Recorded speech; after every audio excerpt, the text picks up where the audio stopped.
over there. As you're talking, Okay. you could be able to get what you need. And then I'm going to try to reposition you guys so you can see what we see.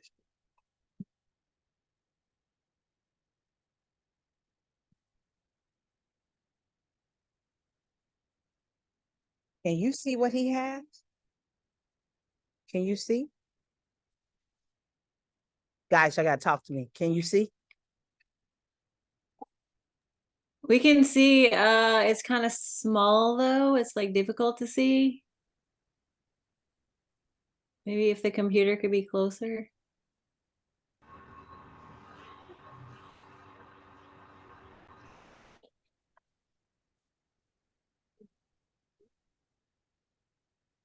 Well, I don't know where he's gonna be positioned in a minute. That's why I'm trying to see what's going on. I'm gonna switch with a different camera too.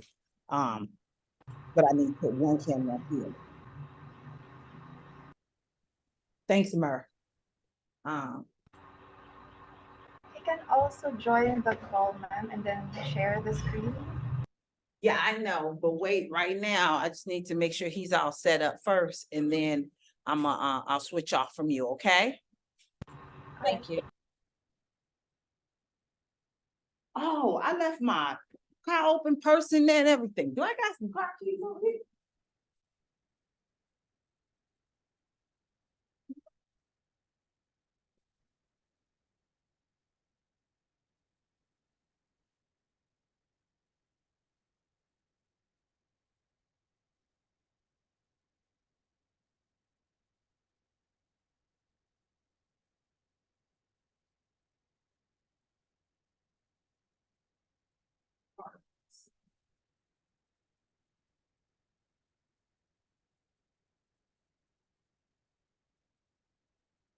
Right now. Be right back.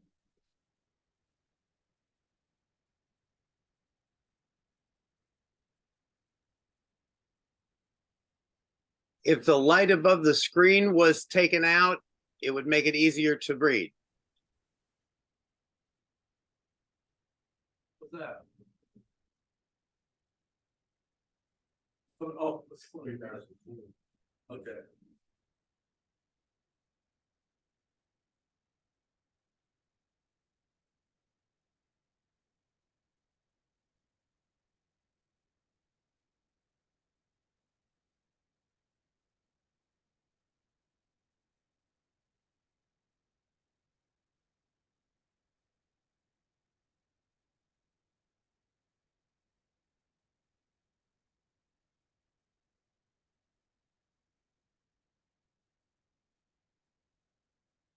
Well, you might just need to leave it like this.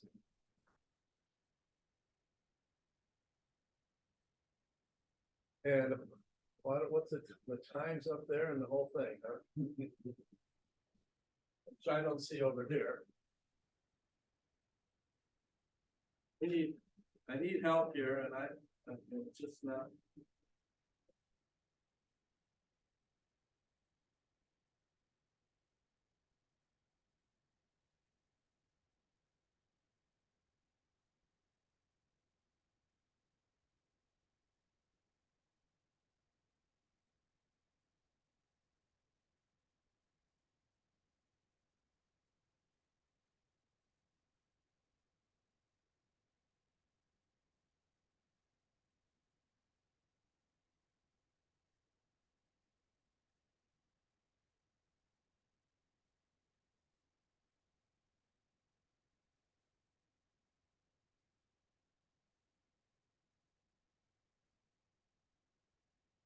So we have more people. There was supposed to be, I don't know what the weather that happened about. Yeah.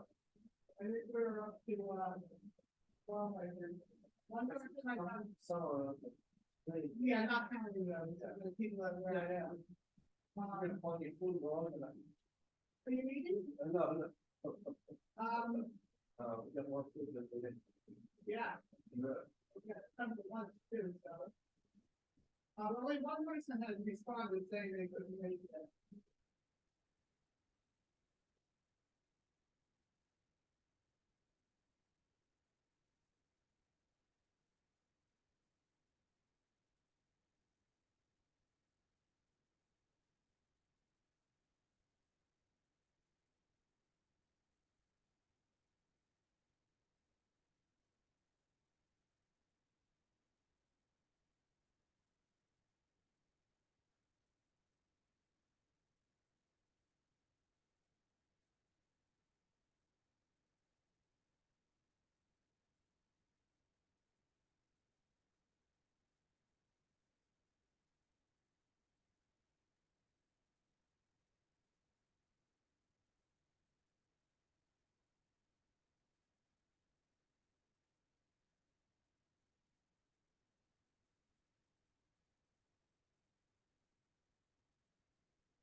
Sorry about this.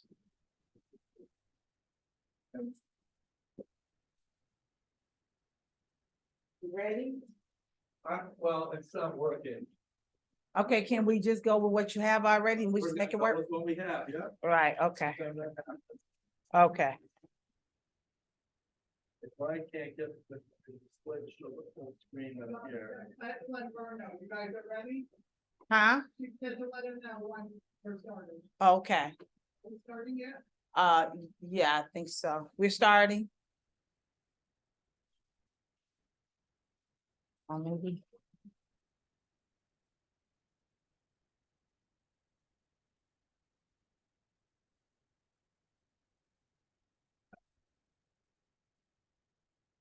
Yeah. Let her know. I got it now. You got I feel like way we're more so- line than you I had. feel like we're so far away. Can you Why- all, do you mind if we push your tables up a little bit closer so you can, all right, I appreciate that. And thank you so much for being so patient, you all. I apologize for the inconvenience in technology. Which technology is a hit or miss. Sometimes it works. Sometimes it doesn't. So.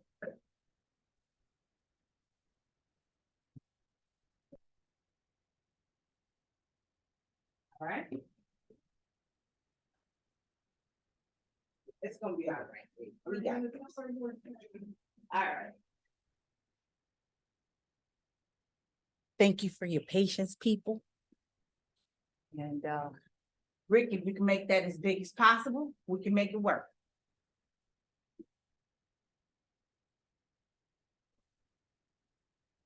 This is. That's okay. Go ahead. Lisa, that's, why I can't get the full screen on It's there. okay, Rick. We got you. Yes, yeah, It's trying to okay. figure this all out. We got it. Okay, No, it's like I made all of this work and you don't act right. yeah, I know. okay, we're That's it. going with it. It's good. The technology's You got not it. quite right. I can see some of the folks out here. Too, let's go with this, because we've got a lot to do, and I'm sorry, we already lost time with the logistics and getting this all set up, so. My name is Rick Sadlon. I want to make sure I can see these folks too, so, yeah, anyway. I've been in education, and I'm a musician, and I've been in education my whole life and playing music, and I actually played a gig last night, and I'm a saxophone player, I play jazz, and I play flute, and I play jazz and classical music, but I've been involved in education. This is just my little bit of my story. I was almost 30 years old when I decided to, I was gonna be just a full-time musician. Right, and that's what I wanted to do, but I got an education degree. I went to school, got the education degree, so well, maybe I won't even need it and won't use it. But in case I do ever need it, well, I got about 30 years old and I was traveling all over the place doing stuff, and life on the road as a musician is kind of rough, you know. I mean, it's rewarding on one hand, but and one thing that turned me into to go more toward the education and still keep being a musician was I was playing a show and at a theater, and the show was going 9 weeks, and then they do another show following that. Well, I had an apartment, I've got a car, I'm playing show, everything all well with the world, and all of a sudden they say, well, we don't need you for the next show. Because the instrumentation and the orchestra changed, and then I'm thinking like, well, now what do I do? You know, I've got rent to pay, I've got bills to pay, I've got to take care of myself, right? So you all, as being artists, you can kind of relate to some of that stuff. It's inconsistent, you know. So I started teaching some lessons, and there was an opening at a school district that somebody left in the middle of in October to take another job or do something. And they needed somebody, and I was just happened to be around, and I heard about it, and I said, yeah, I can do that. And I got hired, and I loved the teaching part of it.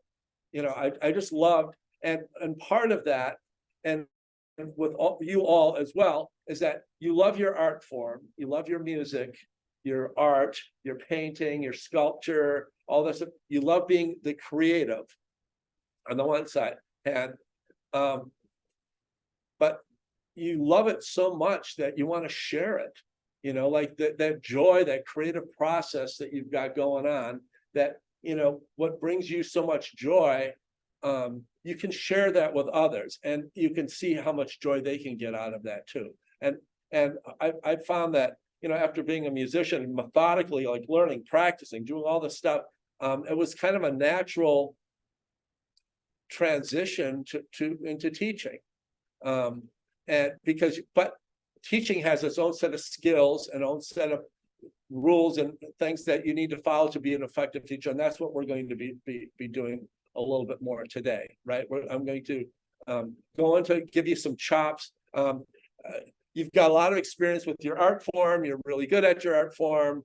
You do all that stuff, but how do you manage that and get that to a room full of students? You know, my first teaching job, I was teaching beginning instrumental students, band instruments.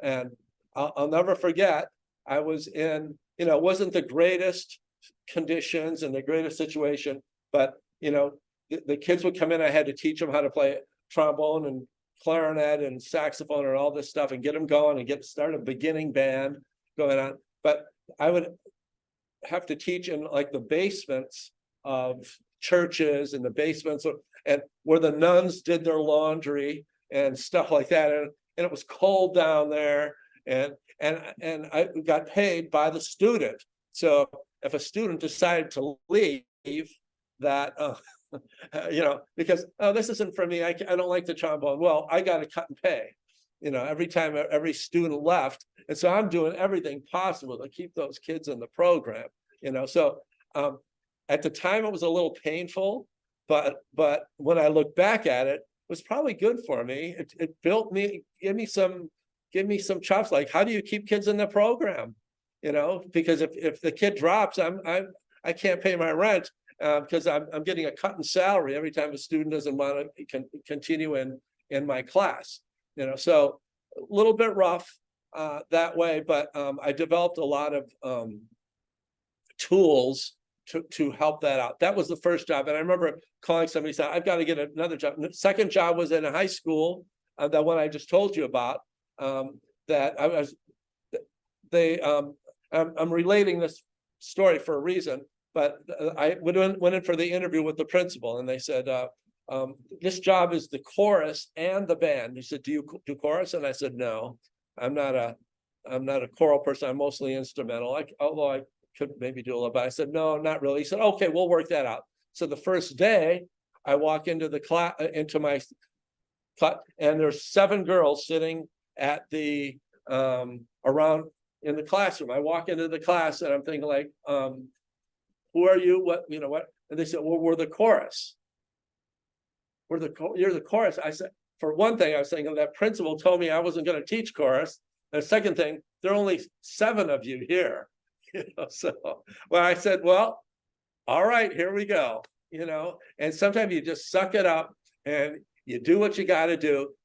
By the time I left there in 7 years, I worked really hard there because I started to love these kids. They were like brave enough to be one of 7 to go and sing in this chorus, and you know, in this whole school, and they're teenagers and stuff. You know, I mean, they don't want to be attention and singled out and all that stuff. So I was just, let's get going, let's do that. And I remember at that concert, 2 of them didn't show up because they were nervous, too nervous to show up. So we did the concert with 5 kids in the chorus. And by the time I left there, though, in 7 years, there were 125 kids in that chorus. I worked so hard. I was younger, but worked so hard on building that chorus up and building that program. Now, the other interesting part of that was with 125 kids in the chorus, we were almost too big for the room now. And there were only 350 kids in the whole school. So in this whole high school, in Summers High School in Summers, Connecticut, 350 kids, we had 125 in the course. Something was going right here. All right. So I'm telling you this for a reason too, because no matter what your situation you're going into, it's important to like work hard for those kids. And it can be the greatest situation, it can be not such a great situation, it can be whatever, but you're building it, and I could care less about what the next school had and all that stuff. If there are 10 kids in that chorus, you're working hard for them and you make them love it. And I did things, I took them places, we did all sorts of things, and the next year we had 15, you know. And then the big year, we almost doubled, we went to 26. And that was like amazing because they were going to cancel the class. They were going to say, there are only 10 kids in here. This is the second year, only 10 kids. We're going to cancel this class. The board about it. We can't afford to have a teacher teach 10 kids. So we're going to eliminate the course. So I had to rustle up everybody and go down to the middle school, do recruiting, do all this stuff. So that work isn't music. That work is not my art form that I've practiced for years to do. None of that had anything to do with music, really. It had all to do with recruiting and getting kids into the class and doing all of those things. So part of being a teacher is like, you do what you got to do to make it successful for the kids that you have. And then that kind of snowballs them. They have a great success. And then the parents of the one student is telling another one, and then they're telling another, oh, this is kind of fun. Hey, we went and we sang at the fair, we sang at the conference, we sang over here. He's taking us places. We did a trip. We you know, that kind of stuff. And the word gets out that this is a good thing, and then it builds. So like any business, building your class, your teaching studio, all that stuff, it's like a business.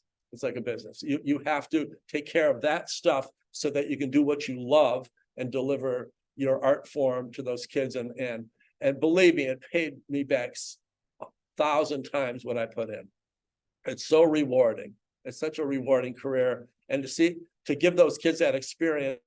And I recently, they invited me to a 25, was it 25? Maybe 20-year reunion or something that they had of their class. And I saw these kids, and it was just like, these are my friends. These are my, you know, they went through that whole program. They helped me build it. They helped us build it. They had these great experiences, and those kids bonded, and for the rest of their life, they're friends too, because of this common experience that they had, that we as teachers provide for them. Okay. So, I was going to have you do this. I thought we'd have more people, but I'm not going to put you on the spot right now. But I put the lyrics to Amazing Grace there. And one thing, what we were going to do, but it's not going to happen because we got too many people on the screen and not here. But sometime we're going to sing it. Okay, we're going to sing that now. I often would start a program or start okay, let's okay, here we go to sing. Somebody give me a note. Let's start. Can you match it? We sing. It's pretty rough, all that stuff. Everybody's kind of uncomfortable, and you're wondering, like, you know, people are shutting. They're laughing a little. They're not too comfortable. We do it again. They get a little bit better. We do it again. They get a little bit better, and that is. Putting you in the situation of your students. They're coming in pretty uncomfortable. They don't know what you're going to throw at them. Then you throw some art concepts at them and start doing this. Hey, can you draw this? What? Here's a couple of things. Do it. And they're like, huh? You know, they don't get it, you know, and they're a little bit nervous, and they're a little bit timid, and they're not quite sure. Then you show them a couple more times, and you get them used to it. They know you're friendly, or everything's gonna work out, and then you kind of win them over. There are some school districts that, and we'll talk about this as we get going a little bit too. There are some school districts that the first couple of classes, they have the teachers. They're required. I know Milford does this. They're required to do activities that relate to art or relate to music or relate to social studies or English, whatever. Do activities, but just to help you get to know the kids. Just to know who they are, know their names, know who the people are, develop a relationship a little bit, and they require them in their school district. This is everybody from kindergarten to high school, every single class, PE to, chemistry. They have them do kind of get to know you activities, and it can have to do with art.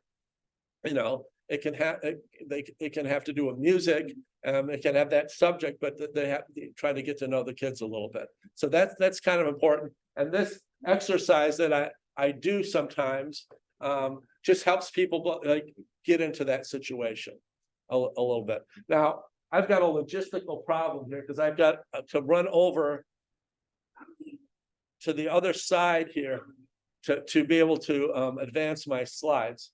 Oh, Barb's coming to the rescue. Okay. Okay, and then you can go to the next one. Okay, now, because of our technical difficulties, this slide's not going to work, but I'm going to just explain what happens in this slide. It was a short little clip. Well, we got it. We got it.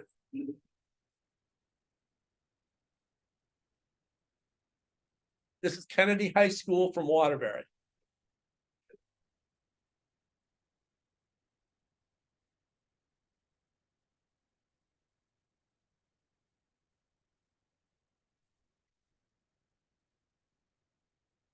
It's a little hard to hear. Maybe turn it up a little. There we go.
Sounds not the greatest here through these speakers. Sorry, everybody. But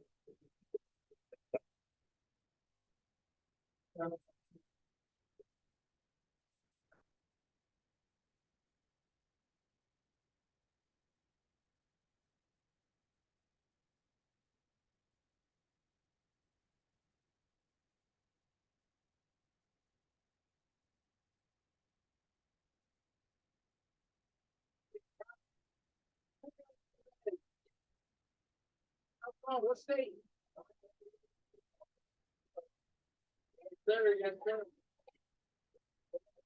From Kennedy High School a long, long time ago. So I'm so happy to see you in the blue and gold representing y'all.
Student leadership teams alongside the band program. The Marching Eagles are made up of students in grades 9 through 12. Is it better on my phone? Better on the computer? School and weekend. Over 700 proud to inform the nation. No, I'm talking to them. Band program in Sept has existed within Waterbury for over a half a century, giving students the opportunity to perform in a variety of community festivals.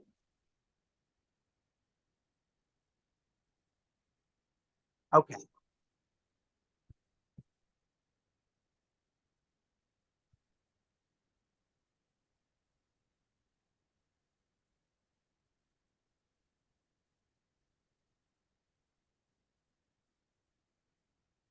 Okay, okay, we can stop the video. Okay. All right. Yes, we will. So. If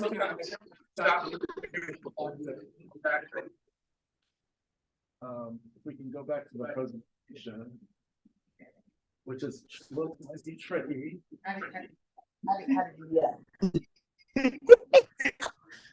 Hold on. Did he go back? No. Start for the technical difficulties here. It's trying to get all this stuff to work here. Oh my God, I can't wait till that guy get here. You just close out of the video. Yeah, but you don't see anything here. Do you see something up there? Do you see a cursor up there? You can use this one. Right, but I'm saying, did you see? No, see what? Oh, click there. I think that's it.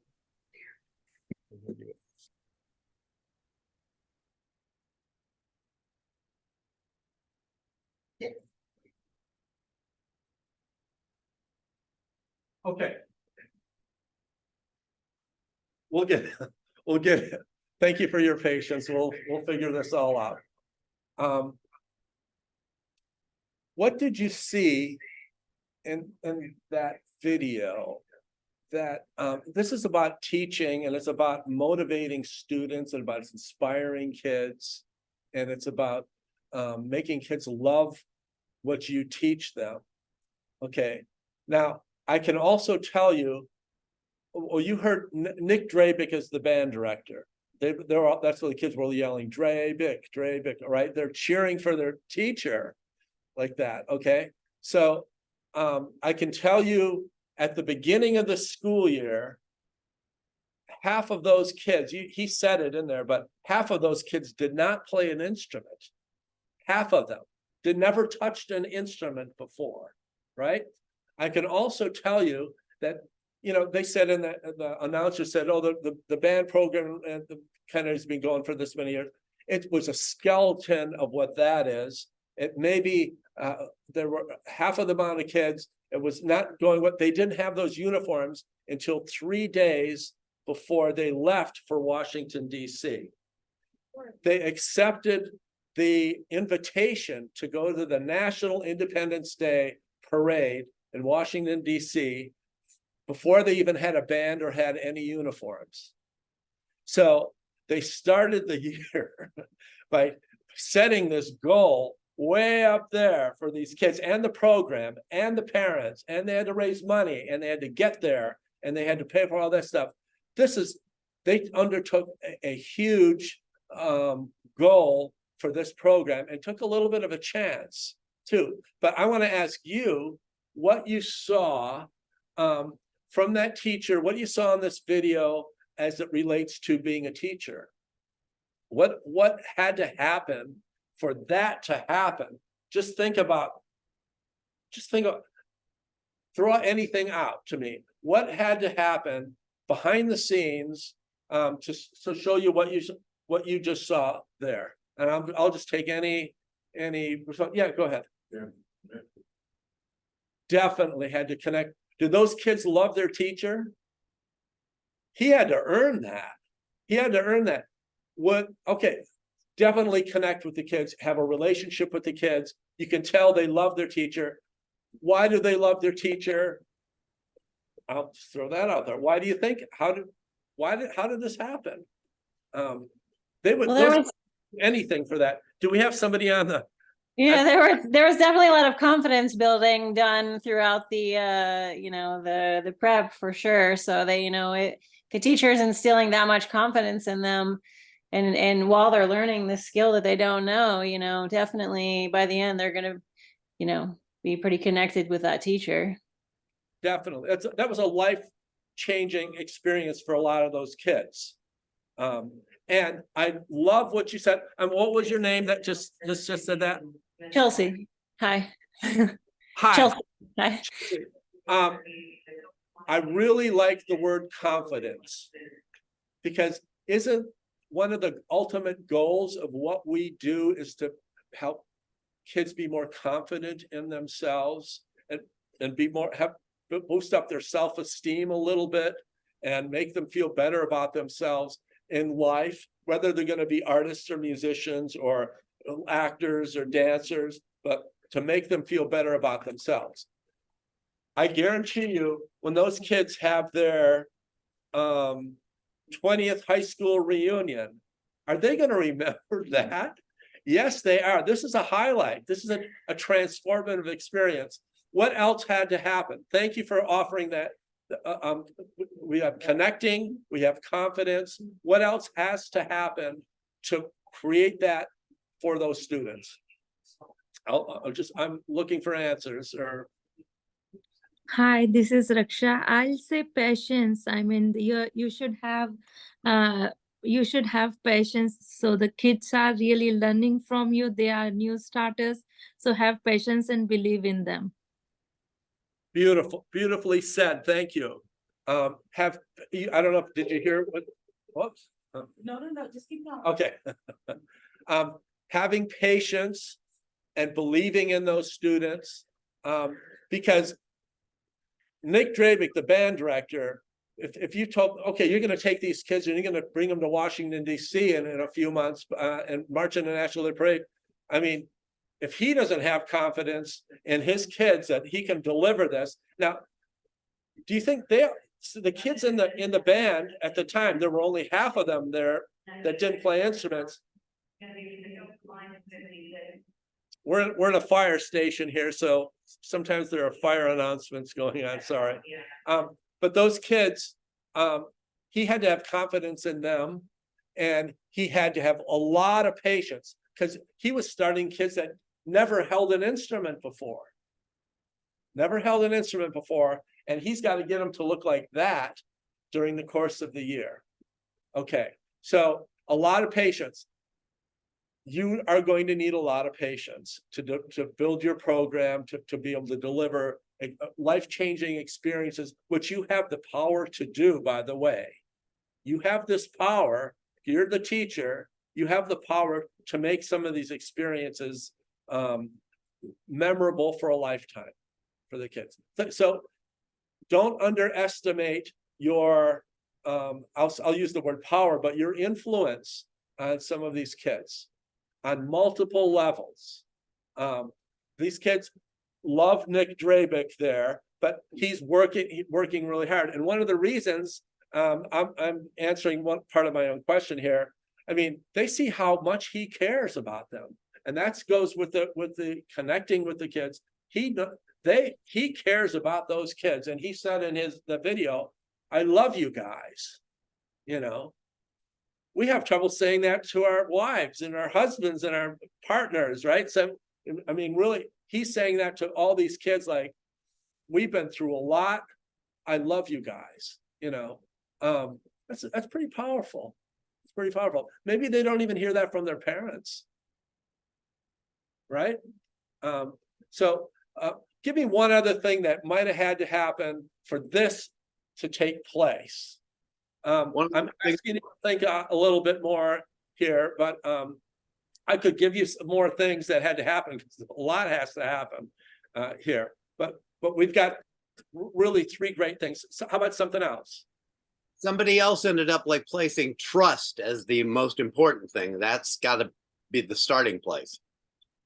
Thank you. Who said that? Louis Pedig. Hi, Louis.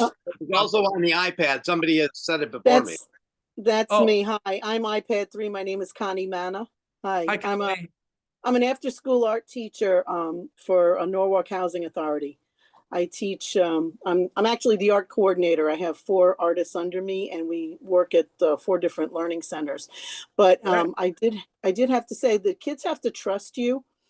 They have to know that you are not going to steer them wrong if you try to build up their self-confidence. Yeah. They know that you're coming from a place of being a trusted adult, so they can trust your opinion.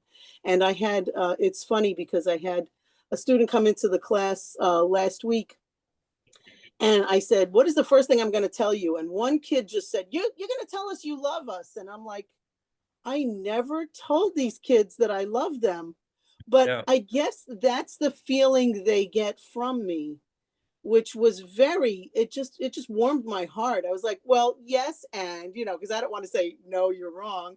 You say, well, yeah, but I also want to tell you, what are the rules when you come into my class? What do I expect from you? What do I don't want to hear? I don't want to hear that I can't do it. I'm awful. I'm bad. All those quantitative words that they use to say, I can't draw. It's like, yes, you can. If your brain is smart. Here's what your mouth is saying, and it makes it happen. So if you say you can't do something, you're already defeating yourself. Right. So trust is a big one, that you're going to lead them down the right path. And if they follow you, you're the leader, but you're going to lead them in the right direction. And they're trusting that you've done your homework.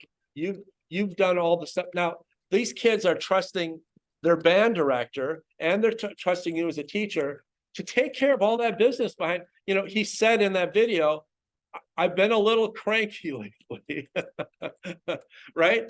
But you can be a little cranky, if they know that you love them, and that you're doing the right thing. And he said, so I can get you home safely. So all the stuff behind the scenes that he's doing, the hotel accommodations, the bus ride, the making sure the uniforms are there, making sure making sure the instruments are going to get there right, making sure the kids have all packed, make sure all the kids have their permission slips to go. You can't just take the kids on a bus. They need all of those things. The kids are trusting that as the adult in the room, that they are going to, you are going to take care of this for them. And they see you working really hard. You're working hard as anybody, and they're not going to let you down. So it's what a great environment to be in. I don't know what Everybody's working for each other, and then at the level of back to the tech guy. Just goes up, the level of performance, the level of dedication. And you could also see, Nick said in there a couple of times, I'm sorry, I'm analyzing this a little overly analyzing it, but when he's saying, I want to keep this together, this is just the start, I want to keep this going, he's thinking already to the next thing. And he's thinking like, oh, after the trip, are half of the kids going to quit now? Because we've already done Washington, D.C. So he's thinking, I want to keep this going. Don't stop now. This is just the beginning of what we could possibly do. This is not the end. This is the beginning of look at what we can do.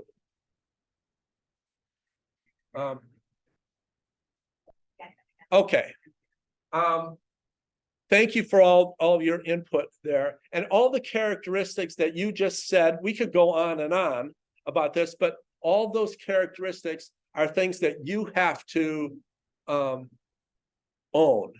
You have to own those things. If you want to be successful, you have to own that. Okay. And all those great characteristics are probably, I was going to ask you this question, but we're kind of answering it ourselves. What are the characteristics of some of the best teachers that you've had in your life that have influenced you? So you have to turn that switch on and use those people as mentors. Hopefully you've had some good ones. If you didn't have, and it's possible you had some terrible teachers. I think we all have, you know the difference, so you got to turn on the switch for the good teachers and try to use them as a role model. What did they have? What did they do? How did they connect to kids? And try to remember, it could have been a few years ago, but try to remember, what did they do? How would they have handled a situation? How did they prepare? And you don't know the half of it because you're just a kid sitting in that desk or sitting at that table. You don't know all the preparation that went ahead of time to be able to deliver those lessons to you, and all the training and all the stuff that you have to go through. So I'm going to, our tech crew's feverishly working on trying to get our technology working a little bit better here. But I think. What's the minute? You needed something? Well, Back there was, to your PowerPoint? yeah, I'm sorry. that's okay.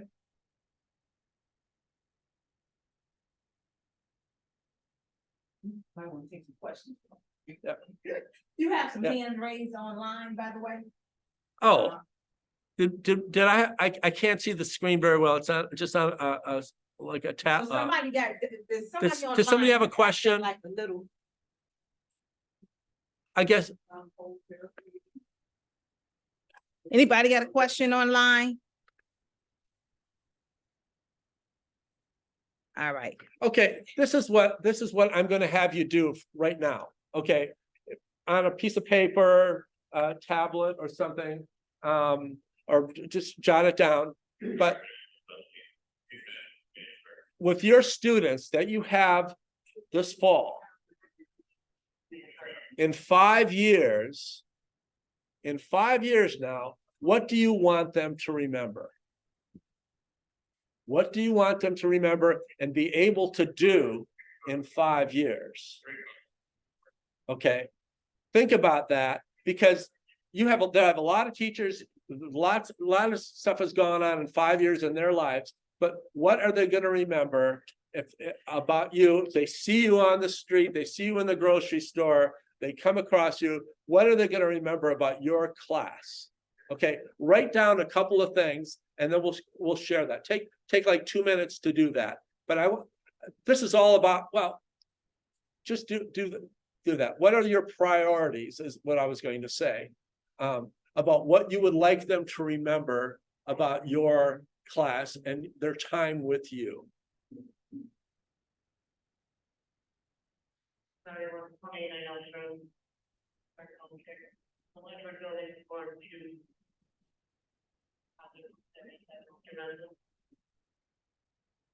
And I guess the prompt I have on the screen is they will still be able to blank and they will still find value and meaning in blank. So if you want to just keep this shorter and just use this as a kind of a template for you, or you can make changes on that if you want as well. But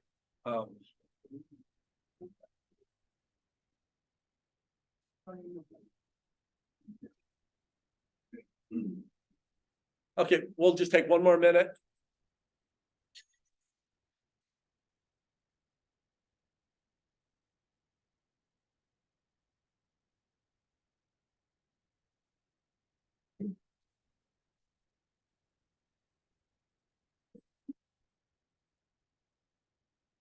You're ready.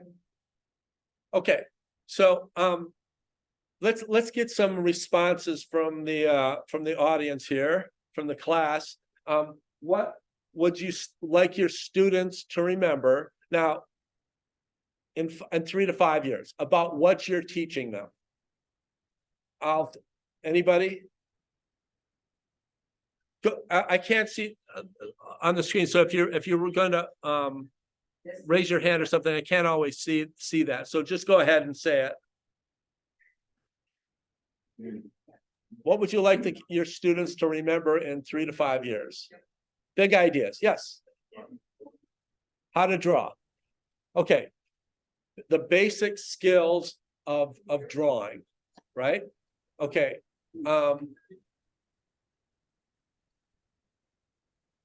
So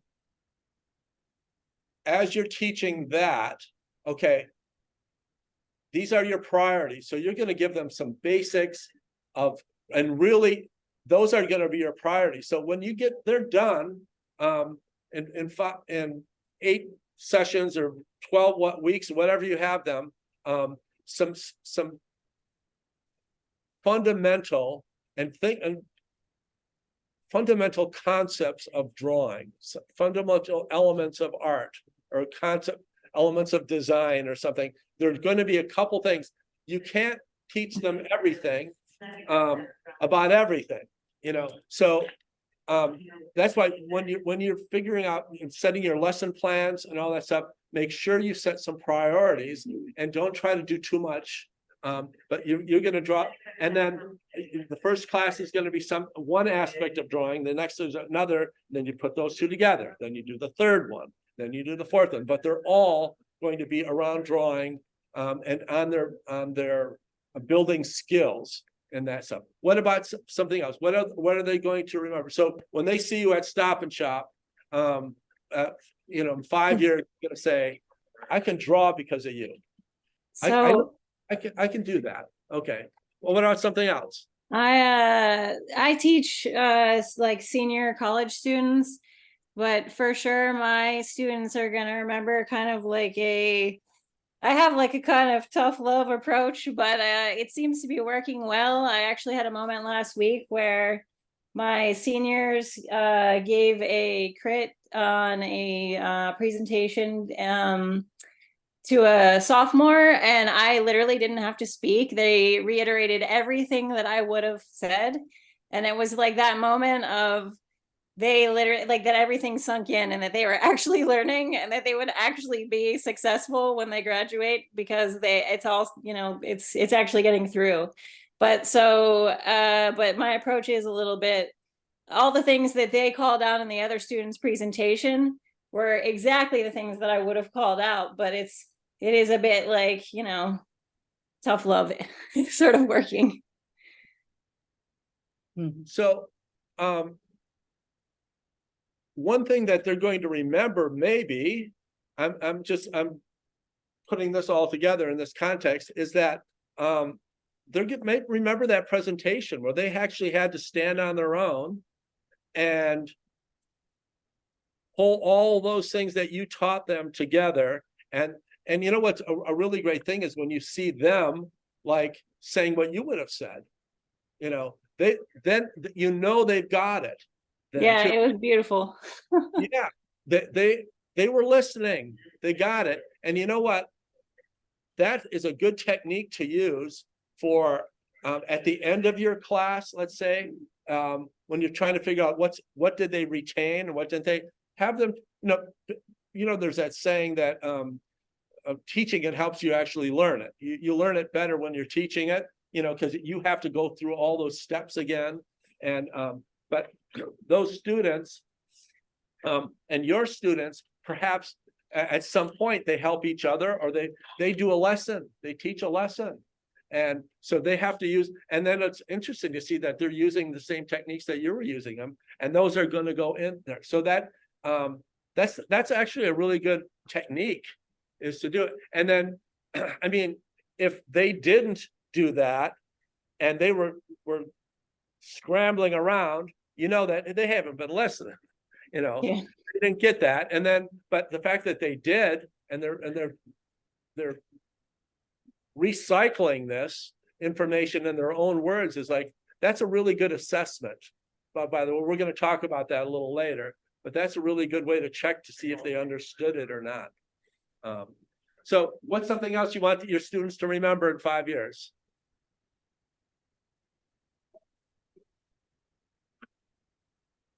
In arts, skill and creativity is the basic. And it's very difficult teaching skill and creativity. So it is not like just download idea, mind, but you go to get them to love, Mm-hmm. love. Yeah. So as a teacher, you connect with them at the level of their hearts. To get them to love what you do. And this is what it is. But when they love what you do, it improves. That's, I like the way you said that. That's really good. You know, if more importantly than, okay. I'll try to, but what, tell me your name again. Mark. What Mark was saying, I said, if you get the kids to really love art or music or whatever you're teaching, just really love it, that's going to motivate them to keep learning it the rest of their life and be more creative and, you know, use the skills. And that, because you only see them for a short period of time, you know, when you look at their whole life, if you can get them emotionally attached to what you're doing and love that, they're going to continue to do this. This is another one of our goals. I'm jumping ahead because I've got some slides about this later, but if you can get them to love it, they're going to draw all the time because it's feeding, they're emotionally attached to what they're doing, and they're going to be more creative. And you know, you have them for a short period of time, but they've got another, if they're 10 years old, they're going to have another 70 years to practice their art form, no matter what job they end up getting or what profession they go into or whatever. They can still always go to that place that you've created, that you helped create, that creativity space, that safe space that they love to be able to express themselves. That's real important. You know, I was reminded of this just recently. I was talking to a musician friend of mine who's really a great musician, and I was saying, said we were good musicians and very good and practiced a lot, really worked hard at it. And some people just have that gift, that have perfect pitch. They can remember anything. They can look at a piece of music and they sing it perfectly, all this stuff. That wasn't me. That wasn't me. That's not most people, that can just do that stuff. And I'm thinking so many people have such great talent. I said, that's not me. I could never compete with all that stuff. And he said, no, that wasn't the important part. The important part was that you loved it more than anybody, and you continued to do it the rest of your life. And now you're better than all those ones that had all those advantages and had less piano lessons when they were 3 or 4 years old and had all that stuff.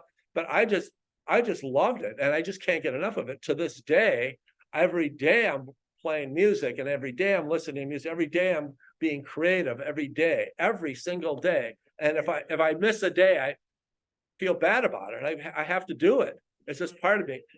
That is more powerful than anything that you can maybe give them to develop that love. And if they see that you love your art form too, that's part of that being that model. That's something you can give them. That's a gift. Like, look at how much I love doing my art form. Look at being creative and creating these things and get excited about it. They need to see that. So you need to be a little vulnerable too. We're teachers, but they need to see that you're an artist, and this is where your heart is. And this is what, so Nick Drabik put himself on the line, the band director, thinking like, I'm putting it all out for you guys. It's all here. Go ahead, do whatever you got to do. And believe me, it wasn't a smooth road going there. Kids probably dropped. Kids probably didn't show up for rehearsals. Parents were complaining. This was that they didn't have enough money. They didn't have he had all those problems. He had all those problems. You know it. And all those challenges. But they see how much he loved it and how much it paid off at the end. Could we go to the next? Okay. Keep going. If you can, just go ahead and talk about it, and then we can, and I'm going to pull it up if I can, because it was there. Okay. It just disappeared on us, okay? All of you, if you are having trouble on seeing the screen or something like that, all of these slides, did you share that folder? Did we Yes. share that one? Yes, Yeah, sir. they're in that folder, in that Google Drive folder that I shared with everybody. And you can even watch you can see the presentation right there too. If you're having trouble seeing this one, as we're having some difficulties here. So we can kind of see that as well. And I'm going to, let me see if I.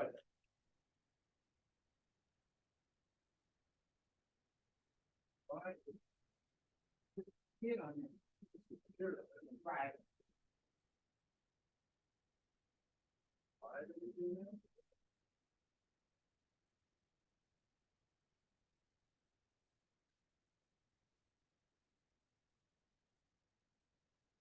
That's what we just keep going. And what I'm gonna do, for the rest of you, since it is continuing to go in and out intermittently, I think I'm going to put a laptop right there so you can still see. idea. Because you're just not gonna stop, okay? This way, once I say go on with the next one, we'll get them.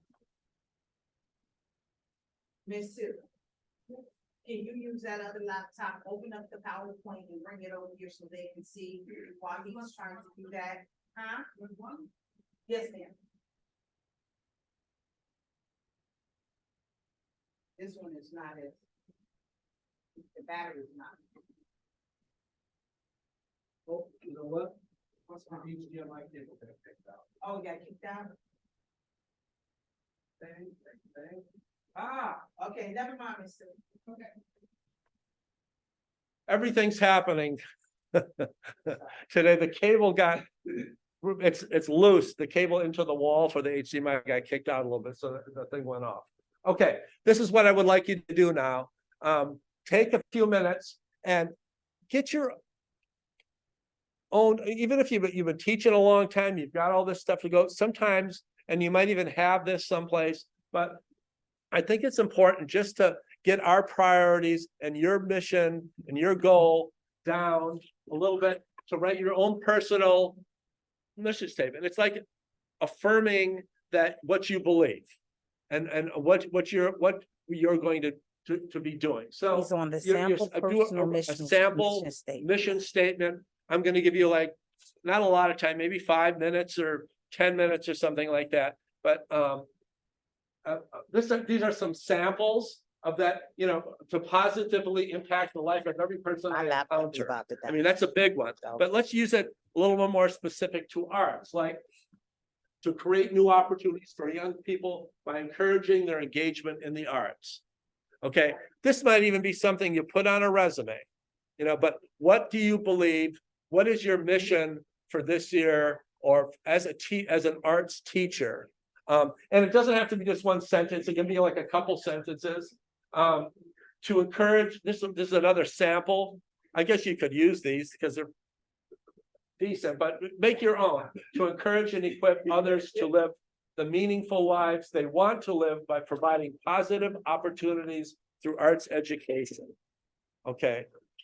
What are you going to do? What's your personal art teacher mission statement? Go ahead. I'll stop talking for a couple minutes here, and I'll give you 5 minutes to come up for 4 or 5 minutes. I'll stop watching the clock. Okay, go ahead.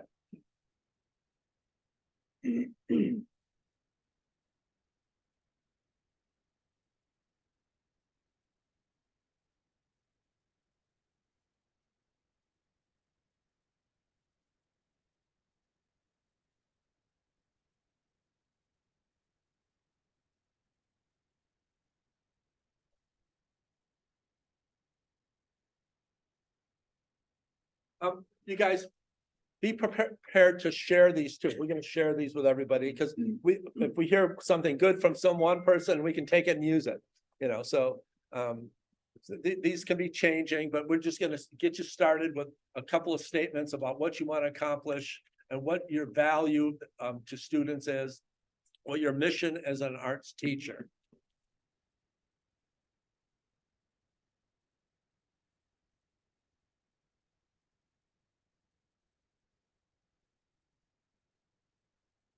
By the way, not to interrupt too much, but this is what's been commonly known now as your why.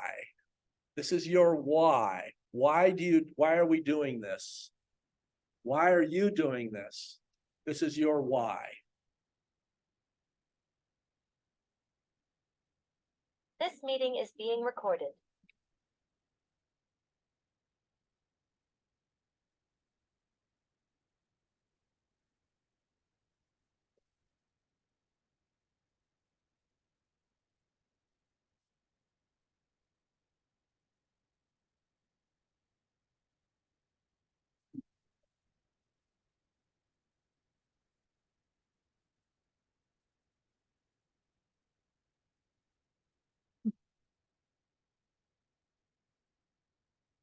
All right. I'm switching computers, guys. Good. Computer number 1 is there. Computer number 2 is going up.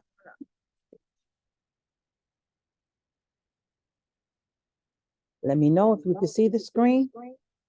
And thank you all for communicating with me.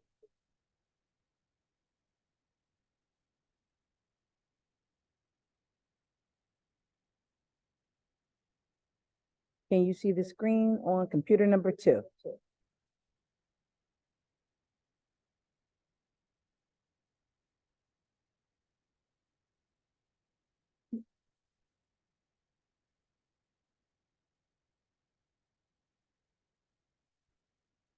I'll take one more minute.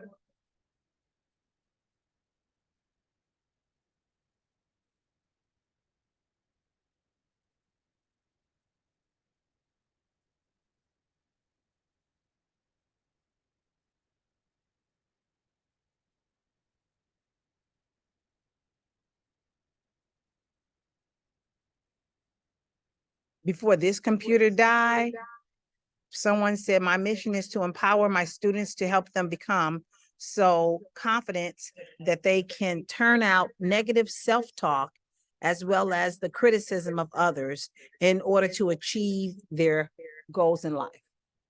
Very nice. You have to put a name. If you have iPad 3, give me your name and maybe I can change it over here. Or Murray, you could change it from me.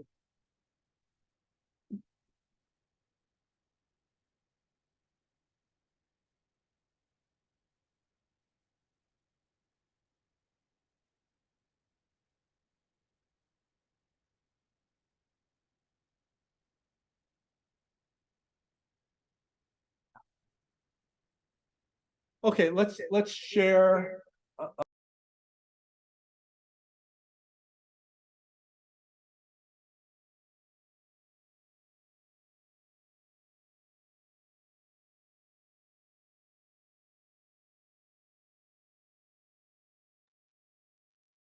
Your sound went off.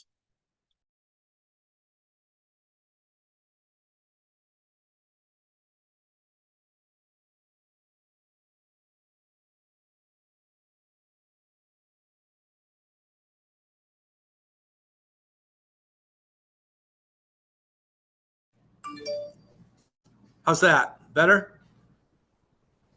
Okay. Yes. Okay, so what we're going to do now is just share with each other what we've some of our ideas. Doesn't have to be a big finished polished product, but what are some of the things that you are what's your personal art teacher mission statement? And do we have somebody from the Zoom want to go Want me first? to read them? Oh, they're written in the chat? Yeah, they wrote them Okay, all in the go chat. ahead. That's Yeah, what I was read telling you. them. All right. So I read Connie's already. Thank you, Connie.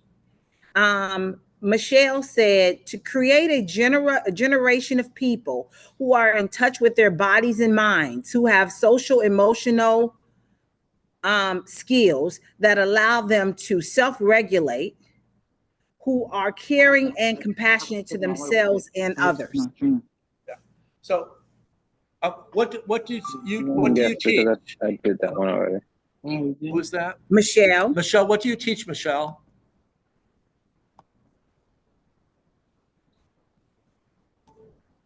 Michelle, do you teach, or are you an artist at this time? You haven't taught as of yet.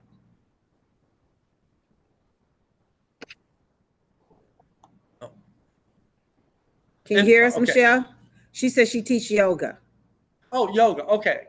So could you read that again? There was a lot of really great stuff and about wellness and overall health. And, not once did she say yoga. I mean, she said motion and movement and all that kind of stuff, but she didn't even address her goals are much bigger than just the subject that she's teaching. So go ahead, let's read that again. The majority of the people are all professional artists, and then they're going into working with arts integration. So I just wanted to do that. So Michelle said, to help create a generation of people who are in touch with their bodies and minds, who have social emotional skills that allow them to self-regulate, who are caring and compassionate to themselves and others. So those are lifelong lessons that you want to impart on your students through yoga, through music, through visual arts. Those are some lifelong skills. What a great way to say, like, this is what I ultimately want to do. Yes, I want to teach them some yoga techniques, and I want to teach them some fundamentals. I want to teach them breathing. I want to teach them all those skills, like you said, drawing. But ultimately, where are you going with this? Why are you teaching them so they can be more expressive, so they can be more self-regulating, so they can be feel confident in themselves, all those kind of things. Thank you, Michelle, for offering that. Do we have one in the house here that you want to share? Go ahead. We're all going to do this. So, all students learn the basic strategies of starting a drawing from sketch to complete creation, to help students to find their own creative talents and explore their style of art, and to help bring joy to themselves and others. Great. Well written. And you know what I specifically, one thing that I want to point out that we all need to do that he mentioned is to let students, give them the opportunities to explore their own creative talents. Don't forget about that, because when we create our lessons and all that stuff, I mean, sometimes it's so tight that they're going to do what we want them to do, and they're going to buy the book and all that stuff. But you have to let them explore.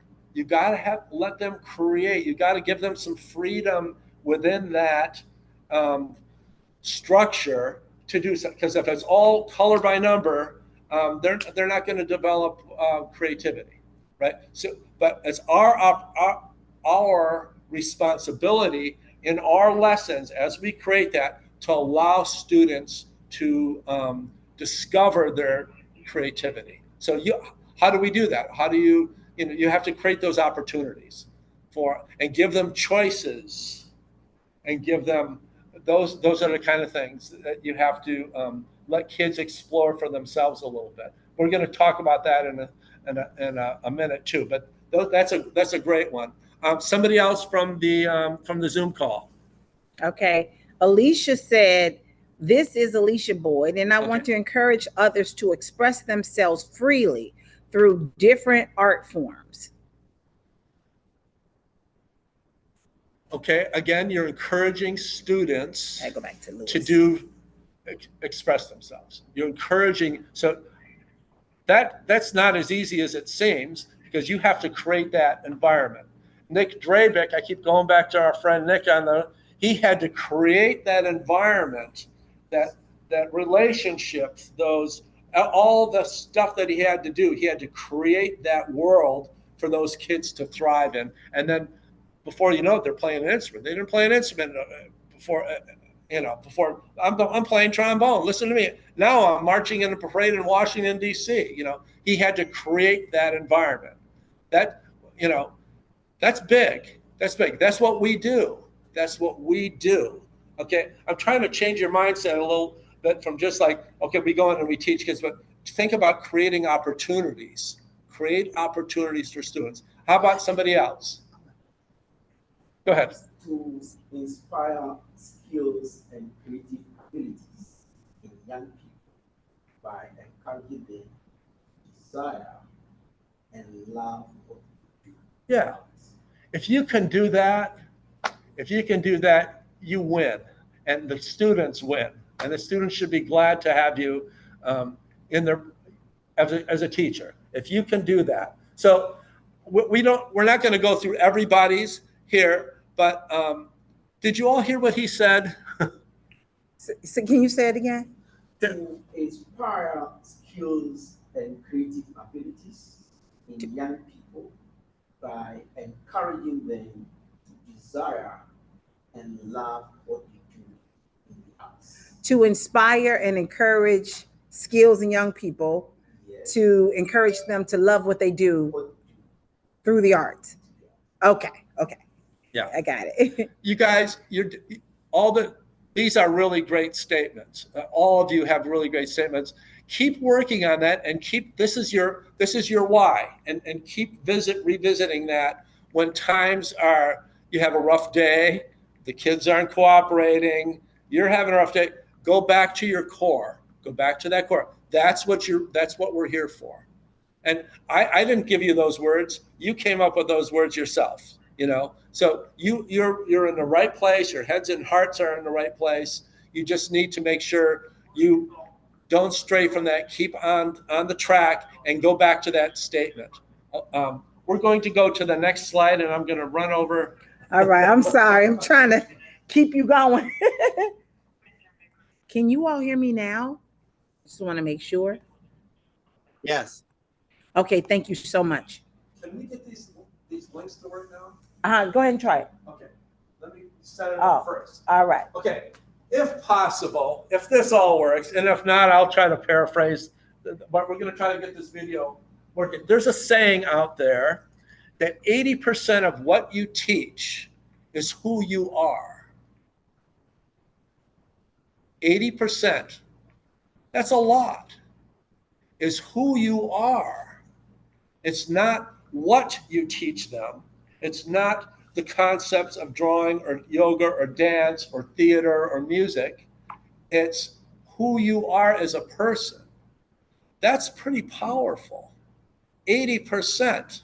So going back to our statement of what are they going to remember 3 to 5 years from now, they might remember some of the skills. Maybe they've developed them. That might be the last art course they ever took.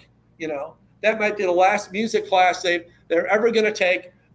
What they're going to remember most is who you are, who that teacher was, and how you made them feel.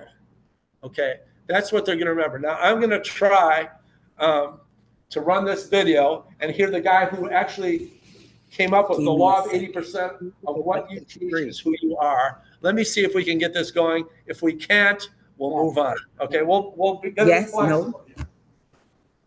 Move it to the right. Did I shift right, or do I need to? No, That's I'm great. back. That's Okay, great. okay.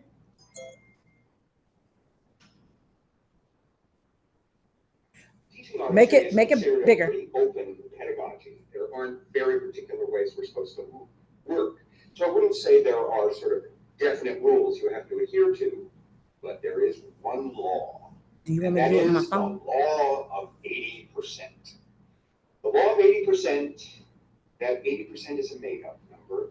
It seems specific and it captures an actual truth, but I made it up. And here's what the law of 80% reminds us, which is that 80% of what you teach is who you are. 80% of what you teach is who you are. That's not to say that 20% isn't important. The activities you design, the classroom management techniques you use, the way it connects to the curriculum, the written materials, all of that is really important. 20% 80%. The real impact you make is who is there in the room. They are drinking in the way you listen, the way you look, the way you dress, the way you formulate sentences, the way you connect one thought with the next, the way you build on what it was someone there just said. That is where they are learning what it means to be a musician, to be an artist. They're paying attention more if you're doing all your 20% well, but they're drinking in what it means to be this strange thing, a musician. You are an odd piece of information walking into a school. And if you're walking into an art setting, you as a musician are a hot piece of information. You are the artist, the real deal. And people pay attention to that much more than they do otherwise. So it is important to you that that 80% be really rich. If you are not fascinated and in love with the group you are about to go in and work with, they are gonna get it. They're gonna get that you're doing a perfectly polite job and that you don't care much about them. If you can emotionally, almost spiritually, bring yourself into the right place for the opportunity of this encounter, the quality of that 80% will forgive an enormous number of pedagogical blunders because they get that you care and you're there for them. So the quality of our 80% is a significant part of our job opportunity and our performance opportunity to get those inner alignments in place so that we truly see this as an opportunity, artistic work with creators, seventh graders, and kindergartners, because that's how they are valued.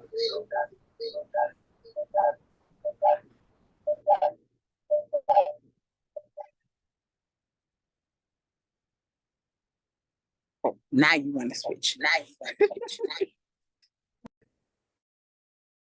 Talk about that for a second. Let's just talk about that, because that's kind of important. You know, when I heard that, I'm thinking like, you know, I do all this music stuff and all this technical stuff, and we're teaching them scales and we're teaching them technique and all that kind of stuff. And then if I stop to think about it, what are the kids really seeing? They're seeing this crazy guy up there that's like doing all this technical stuff that they don't even get half of it, and he's doing all this stuff. But what are they really seeing? It made me step back and think, okay, what am I really teaching here? And what are you really teaching by the way you handle things? So talk to me. Talk to me about what do you think about that, and what can you do maybe to make sure that the students are getting the right message? Okay, you're the role model. Okay, go ahead. With my experience of teaching, every teacher is a leader. And your students sometimes do not readily take in what you say about what you do. That's right. Oh, I got it now. Which stretches to mentorship. So this law is saying that we teach more by mentorship than by That's right. Right. So who you are, what you have formed yourself to be, what you have shaped yourself to be, is what you impact on the students more. So just think about how powerful is that. So that means that what we are, who we are at this point in we're all on a learning curve here. We're all trying to improve ourselves. We should be, and as teachers, you are. If you're trying to be better at everything you do, every part of your life, not just the teaching part, but how you handle situations. How do you handle when a student is misbehaving? How do you handle when something's not going right? And it's going to happen. It's going to happen. How do you handle all those little personal situations where maybe a student's having a bad day? Okay. Are you patient? All those things. Remember the things we talked about, like that you thought were really good traits for a teacher to have? Are you the epitome of those traits? Are you patient? Are you patient with that person? Because if you're not patient with that person, or you're picking on somebody, or you just don't like somebody, or you say, roll your eyes when Billy says something, like, oh, Billy again. You know, he's always got his hands up. If you're doing that, the other kids are picking that up. They don't miss a trick. They don't miss anything that you do. It can be raising an eyebrow. It can be like a sigh. It can be the way a glance that you look at, or that you pay attention to some kids in the front over here more than you pay attention to them, or you put that kid in the back so he doesn't bother anybody. All of what you do, they're all taking all that in. You're that role model. That's what you're going to do. Now, if your teachers were all those bad things, you might not like that class very much. You know what? And a lot of students, you can hear students say, I don't like music. They don't mean music. They mean music class because of you. You know, I don't like music. I hate music, or I hate art. They're not. No, they don't. They go home. They're listening to music. They're involving themselves with art, and they're doing all. But they might not like that class. Okay, so we have to be very careful. Our words are very powerful, and I bet I had, I don't know how many parents, adults, come to me and say, okay, I say, well, you know, we're teaching their children and all that stuff. And they say, oh, I can't sing. I had a teacher in third grade that told me at the big show she put me in the back and told me not to really sing, just to move my lips because I couldn't match the pitch. So I stopped singing after that. I never sang another word after that, because about that teacher said to her, like, no, you're not so good at this. You can't, you don't have talent, or you're not able. How terrible is that? That's not true. It's not true. The kid's having some difficulty, so you say they can't draw. You know, you'll never be an artist. So don't worry about it. Those words, if you say that to get, you're putting, that's so powerful, that what you're saying as an adult in that room, to limiting that kid for the rest of their life to what they might be able to accomplish in our art form. So being positive is one of those things. Now, we all are human, and we all have bad days too, right? We didn't sleep. Our kids were up sick. Something's going on. You had an argument with your partner, whatever is going on. You had a flat tire on the way to the gig, whatever.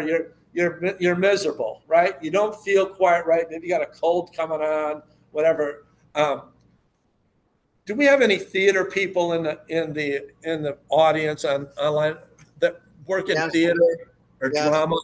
Yes. Okay. Before a show, all the people, the actors and actresses, I'm sure you've said this before, but they have to, how do they prepare for their show? What are something, I'm looking for a couple of things here, but before they go on stage, they're playing different characters, right? What do you do to prepare them when they go out on stage? Mostly they want quiet. They want to end up like going into whatever their like attitudes are.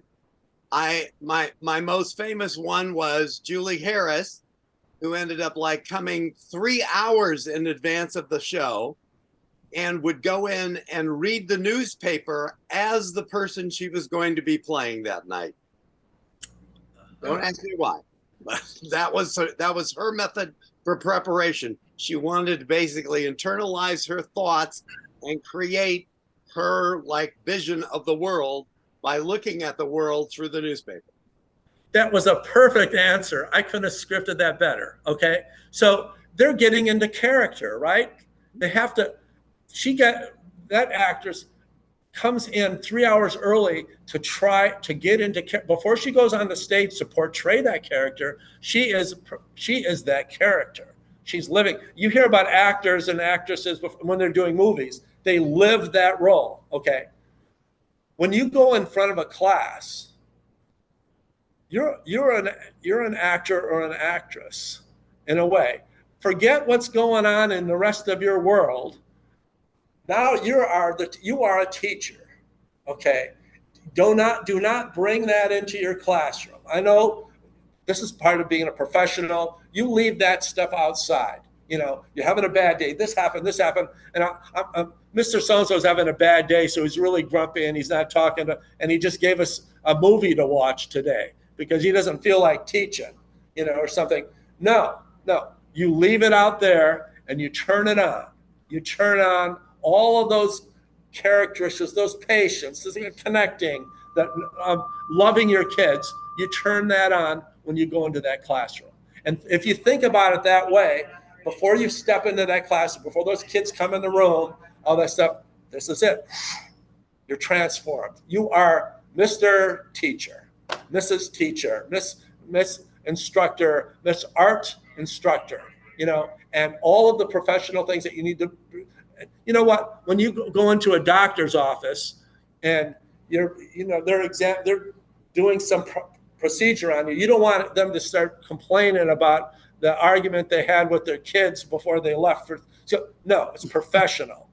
It's professional, right? You leave that stuff out. You bring it in. We are human. We can show emotions and all that stuff too. But when you're in front of those kids, you turn on the teacher mode. Okay, that's where kind of some of this is going. And what 80% of what you teach is who you are. They're going to see that part of you. They're not going to see the other part that, you know, somebody yelled at you this morning for not taking the garbage out and the dog ran away, right? They're not going to see that part. They're going to see the professional teacher, the mentor, the leader that's going to be going through that. Okay, so I want you guys, I'm spending a bit of time here. There's a lot to cover today, but I want to spend this time before to me, this is more important than the other stuff. Okay, the other stuff is important. All the facts and all the lists and all the checklists and all the things that all the content that you have. I want your heart to be in the right place, and that's why I'm spending a more proportion of this time today talking about getting you in the right set. You can go out and find all this information that I'm going to give you, but if you're motivated to do it, but if your heart's in the right place and you want to be there, to me, that's more important. And the kids pick that up. And like you said, you're the leader, you're teaching them about who you are. And you could go in, if you have that mindset about being a leader and what you say and what you do is more important, and they're watching that, and 80%, they're picking up all those other things about who you are. If you have that together, you can teach anything. You go find all the other, you can find all the skills and the content and all that stuff if you have the right stuff, and the kids are going to like you, and they're going to be attracted to you, and they're going to have that relationship. That's why I'm spending so much time on this. We have a lot of other things to cover too. One more thing online. Yes. Yeah, something else. Connie said, art enrichment is housing my after school jobs, is to bring experiences to our students that they would otherwise not have in this capacity. I created partnerships with art organizations in the area. One example, hey, that's us, so make sure you call us. One example of my students hang in the Newark art space along with the work of professional artists. Awesome. Mm-hmm. Okay. Thank you for sharing that. And when you're proud of your kids, you want other people to see their work. Absolutely. You want to hang it out there. You want to, and they know you're proud. And sometimes it's not perfect, and sometimes we even have to put our ego in check a little bit. Like it's not that, but it's for them, and you're getting it out there, and you're proud of them. And those are powerful words too. We talk about building self-confidence in children, but if you can get to a point, and don't do it if you're not sincere, but to tell the kids that you're proud of them you know, I'm proud of you. Look at how far you've come. And maybe they're only gone from here to here, and that's what they're capable of. But look at what they've done. Look at what you've accomplished. I'm really proud of your work. Those are powerful words. And me personally, even like, we just kind of live for like, is somebody proud of me? Like, are my parents proud of me ever? I don't know, you know, but for them to say that, or for you to say that to a child, you know, that's pretty powerful. Did their parent, like I said about telling them that you love them, but you know, do parents tell the kids that I'm so proud of you for doing that? I'm so proud of you. You know, that's sometimes that I think as a child, you just live for those moments to make your parents proud of you, or make a teacher proud of you. You know, so you'll work really hard for that. I think I'm still working for that. You know, you want to make your parents proud. You know, make them proud. That's very powerful. So thank you for sharing that. Let's go on to the next slide. I just threw this in here just for a second, and this kind of capsulizes what we've been talking about. Maya Angelou, for those of you maybe on the Zoom, if you can't read this, it is on the slideshow, but let me just read it. This is Maya Angelou's quote, "I've learned that people will forget what you said, people will forget what you did, but people will never forget how you made them feel." Just think about that for a second. We've already talked about a lot of aspects of this, but I think this kind of sums it up. And when you think about 3 to 5 years from now, what will they remember? This is all tying into everything that we talked about before. I think they might forget some of the techniques of drawing, unless they really take it seriously. They might, some of the musical techniques. They might forget some of the things. They might forget how to play the trombone, but they'll never forget how you made them feel. That lasts. That emotional connection, we're talking about the emotion, that is so important in teaching. How do we get that? We have to earn it. You have to work for it. It just doesn't come naturally, you know. Well, it might come naturally, but it's not easy to accomplish that. But how you make them feel, going back to our band director, how he made them feel, they're never going to forget that, right? He had to work really hard to get them to feel that. But to get them to feel proud of themselves, to get them to feel confident, to get them to feel like they've accomplished something, right? It's not easy, and if it's too easy, then it's not worth it. It doesn't have as much value. So you do have to challenge them, and they do have to grow and accomplish.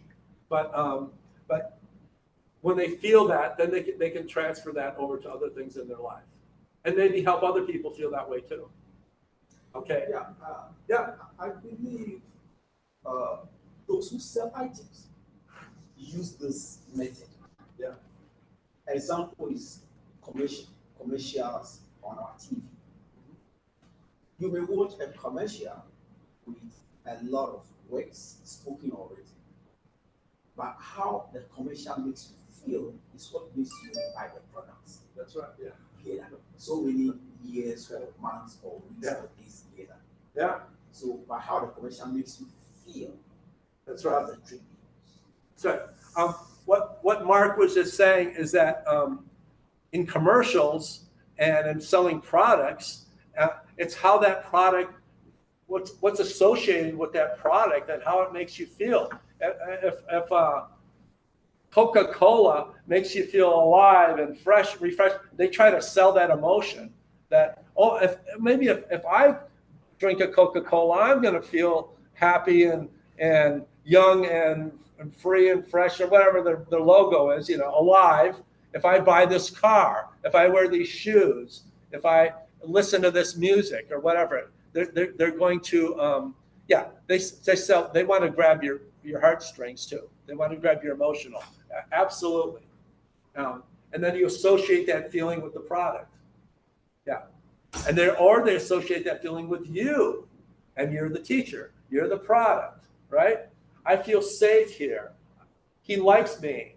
You know, I've had kids come up to me and say like, "Oh, you don't like me." And I'm thinking, where did you get that from? Oh, you told me to be quiet one day, or you told me to sit down. That doesn't mean I don't like you. You know what? But kids, you don't know inside of a kid's head, you know, I don't like them, or I was just trying to help them and give them some instruction. But some kids are more sensitive than others. That's why you need to know who your students are. A little bit. But yeah, this is a really great quote, and it's something that we all should remember.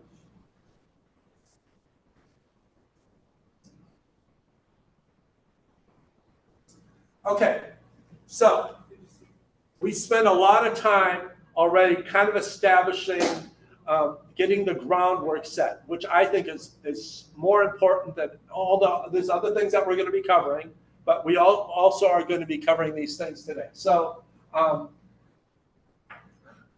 developing a foundation for your arts curriculum and planning your lessons.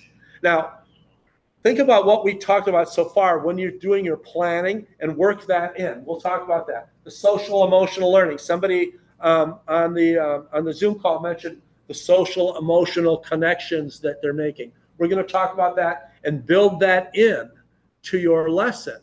How about that? If you build it into your art lesson, that something that's more emotional that the kids are going to feel an attachment to, or help them develop those skills. Student engagement. Student engagement is a very important buzzword in education. And what level are your students engaged at? You know, and that's important. We're going to get into that more. Some classroom management planning, some strategies how to do that. Essential communication strategies for art educators.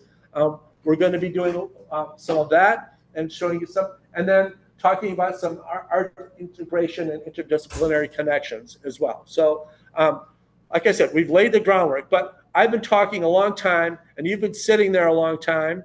Most of you I can see on the screen, but some of you, I can't see the video. But why don't we take it is now 11:21. So let's take a 9-minute bathroom break, get a drink of water, walk around a little bit, because we've been sitting a long time. We got a little bit of a late start, but let's take about a 9 minutes. So at 11:30, we'll start right back up here again, okay? Take a break. I'll see you back in about 8 minutes. Thank you, people online. People online, if you have questions, you can put them in the chat. If you have questions for me, you can put them in the chat. And everybody, just to let you know, I'm looking for a cultural artist. After school, I think it's Monday through Thursday, 3:30 to 4:30, and it starts in 2 weeks. Put it in the chat. You can direct message me, and if you're here, you can come see me. Okay?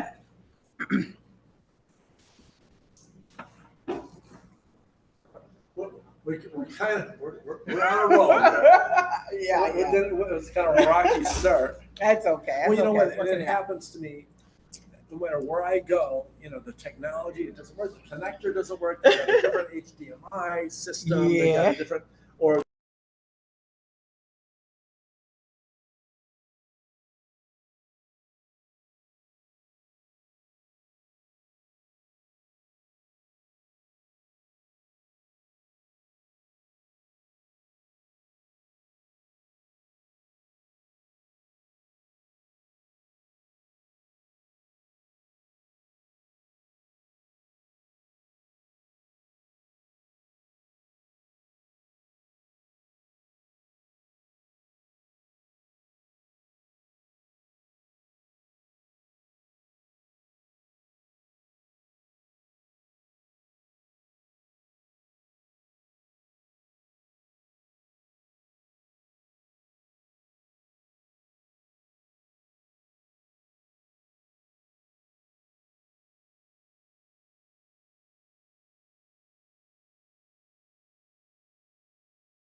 Say, if So they you can really- want to address the crowd at some point, just Okay. let me know, because I'm. All right. Yeah. Yeah. If you Because wanna, like- it's crucially important. I really want them to understand what I mean when I'm talking about Common Core and Yeah. how we're implementing our programs and our ideas. So when they do breakout rooms, I know you have some breakouts, but when they do their breakout rooms, they'll understand what I mean by this. So when we start integrating these things, because what I do is I take these professional developments as they work together as team and build different program components for maybe an English or a science lesson or what have you. And I turn that into a grant. And I take that group of people who were working with those things and I ship those people out into those school districts. For example, right now I'm working on a project called Sims Comfortable in My Skin. It is now in Bridgeport, Stamford, Waterbury, New Haven, New London. And now I have to hire all of these people for these projects all over the state of Connecticut. It's a Black girl movement that I'm working on to try to help and empower girls of color to learn to love themselves from the inside out by giving them the skills and abilities, not only on self-esteem arts, hair, makeup, and all those types of things, but take it even a step further to help them learn entrepreneurship. So therefore, you don't have to necessarily work at McDonald's only unless you want to, but they will have the skills and the abilities to be able to step out even further and advance themselves to be able to have jobs now, even as they are children, so they can continue to be able to make a legacy for their families even before they go to college, if they so choose to go. So, you mentioned the breakout rooms. Are we gonna manage that on here? Yeah, Mur's on there, so she is capable of doing the breakout rooms there. So I'm gonna talk to her in just a minute, but we've already set that up for you. Okay. So I'm not sure how many people you have on here at this time, but we'll be able to do that. Okay, I got you, Raksha, and Dr. Because if they could do, Aaliyah. at one point I wanted to do breakout rooms by content area. Yes, ma'am, I do. Or content area or grade level or similar groups. So if you're in art, you can go on one. If you're in music, you can go. Oh, no. This is okay. So let me give you an example of what I'm talking about. What I'm talking about, and let me cut my camera on so these people can understand what I'm saying. Yeah. So say for instance, we're doing something, like I did something, one kid at this high school, she said, Miss, I want to do Alexander Hamilton. I said, we can't do that. It's on Broadway right now. So normally when it's on Broadway, you can't do it. I said, but you can create it. And she said, what do you mean? I said, well, let's take the history instructor you have at this school. So then we found one strong, able-bodied history teacher that said, take my class. So we took the entire 9th grade. And so what we did was we reenacted history through what they were learning. Sure. So I hired a visual arts teacher. I hired a fashion designer. Cool. I hired a music instructor. Then we partnered with Yale University, costume design. Then we hired a spoken word artist to speak spoken word and rap. And then when we got through with that project, it was not just 9th grade. The whole school was like, wait, we want in on this. You can't just have something so great for our school. And we've never had arts before because it wasn't an art school. It was the Metropolitan Learning Center in New Haven. And they, were only dealing with business. So the whole school was like, oh, no. Hey, I play a violin. It turned into this massive thing. Cool, yeah. So, but that one project is selling like wildfire all throughout the school districts in Connecticut because it's like, hey, we want something cool and different for our schools. Yeah. This is why when we do these professional development trainings, I put the artists in groups, not in their own collective, which is what's wrong with the school districts now.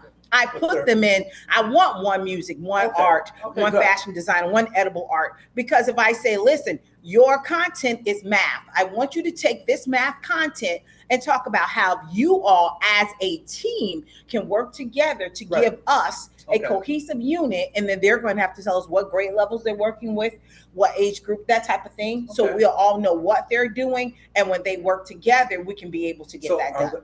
The breakout rooms organized, or they just pick a room? Or? So they will have to put up on the screen like what, because it's hard for her. Mer doesn't know. She see people, but she doesn't know who's who. Yeah, right. So they will have to, in the thing, they'll have to say art, or, and you know, and not just art, because art is so humongous. You have the breakout rooms, and right.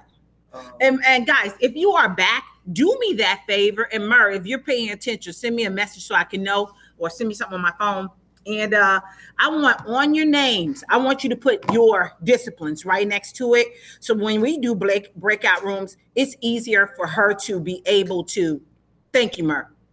It's easier for her to know how to identify you and put you in those breakout rooms. So if you want to please put your disciplines right next to your name. So it can say Babs dash music, or not, don't even just say music. Voice is my specialty.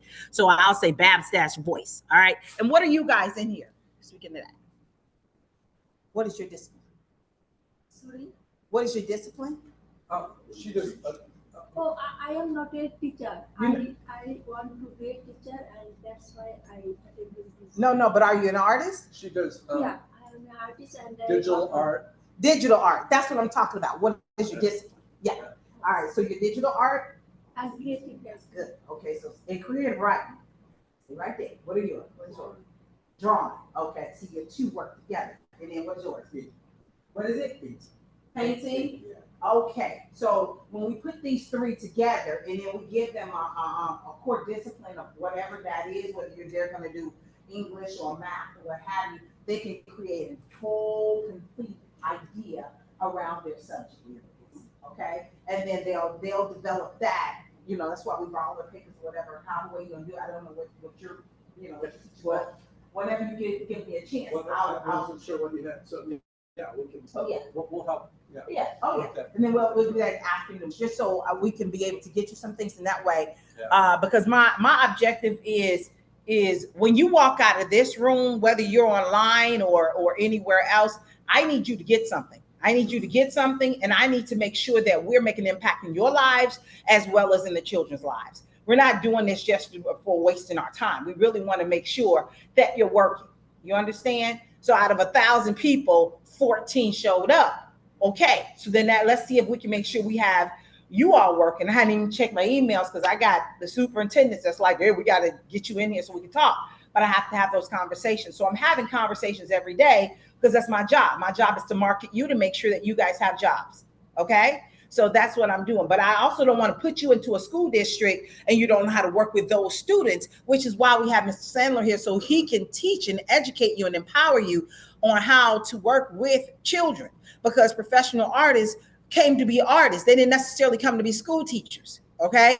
I just wind up with both sides of the fence because I was like, I got to get to Broadway. My mother said, not before you become a music teacher. I'm like, I don't want to be a music teacher. She said, again, because this way, whenever I'm not performing, I can still be teaching and educating. And I just found a whole different way to flip it around by opening up a nonprofit. Now I teach, educate, and empower not only artists, but I travel around the world. I'm an international vocal coach. I train school districts all over the state, or not the state, or the globe, on how to integrate Common Core standards and not just STEAM or STEM into their school districts so they can utilize the artists within their area. The problem with schools is half the time when they go into their core meetings, they put all the math teachers together, all the science teachers together, or the math, science, and English teachers together, and then they put the art teachers on the other side. And the kids are still struggling. These kids are still bored and they have a major truancy problem. Why? Because they're not utilizing the artists inside the schools. If you told the artists what you needed and what the problem was, then you would not have that drop everything and read. I told them I'm not doing that anymore. If you tell me what your problem is, then I can really get to the point. I don't know why you thought music wasn't significant. Your main idea is what you sing every day in the chorus. You say it over and over and over again. Oh, I never thought of that. Of course you didn't, because you're not an artist. But we're an artist. So if you tell us what the problem is, your school, your score that you have in school will go from a B to an A or a C to an A or something like that. But this way we can do that. Anybody got questions for me? Because I look like the chat is lighting up. All right. Anybody got any questions for me? before he gets back into his thing? Can the camera be moved to the right? I don't know which way is right. Hold on. So Miss Sue, wait a minute. Oh Lord, it's a lot of stuff going on here. Oh, okay, okay. So they can see the Oh, they board. see. Oh, wait a minute. Let me step back. It's All all right. good. Can you see All right. the- So somebody got to read for me. Wait a minute. Let me see. I gotta see. I'm sorry, y'all. Okay, we got. Hi, babes. Okay, we got a lot of people. Yeah, Raksha. It's Raksha here. I have sent you message Okay. regarding. All right. Good. And I have a lot of people. I get this because we got. See, the thing is, so arts in Connecticut. Here's the difference between arts in Connecticut and arts for learning and all these other great arts. We don't necessarily, when they say, what do you have? We have who the artists come in. So I don't ever put you in a box.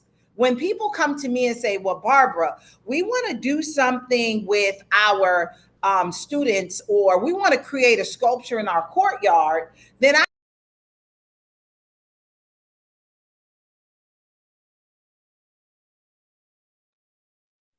We lost you. Barbara.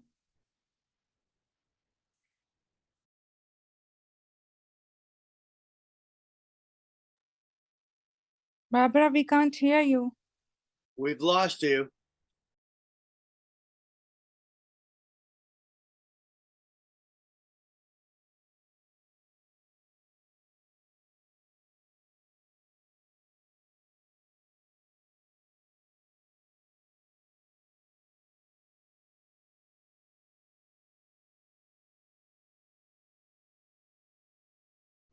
am I back in? Did it take me out? Can you hear me? Yeah, you are in. All right. Okay, so what I was saying was that thing threw it threw out everything that they just said, and it started it all over. So now you're gonna have to catch me up on who's who, because it threw me right out. So make sure that you are recording that so I can be able to find out the artists, and make sure that you write down the information of those artists that sent me messages, so I can answer them back if you don't mind. Thank you, Mer. Guys, by the way, Mer is she's in the Philippines. And so she's up at 11:30 at night, making sure that you get what you need. But she's online helping us out, so we can make sure that this meeting is being recorded, just in case we have all these glitches here. I still have everything for you. Okay. Now somebody had a question. Can we get What was your question? the screen to show The people? Yeah. Okay, hold on. There we go. And go back to gallery. Gallery, yeah. Uh-huh. There we go. All right. At least it looks like there are people there. All right. Michelle Yoga, all ages. All right, Miss Michelle. All right. So I want to make sure that did I answer anybody's question? Did you have questions? Anybody have questions? Anybody online have questions? Speak up now, because you know how this crazy thing is working. Nobody has questions?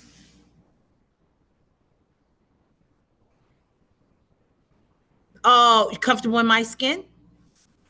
Comfortable in My Skin is a project that is geared to helping the total body of the girls of color.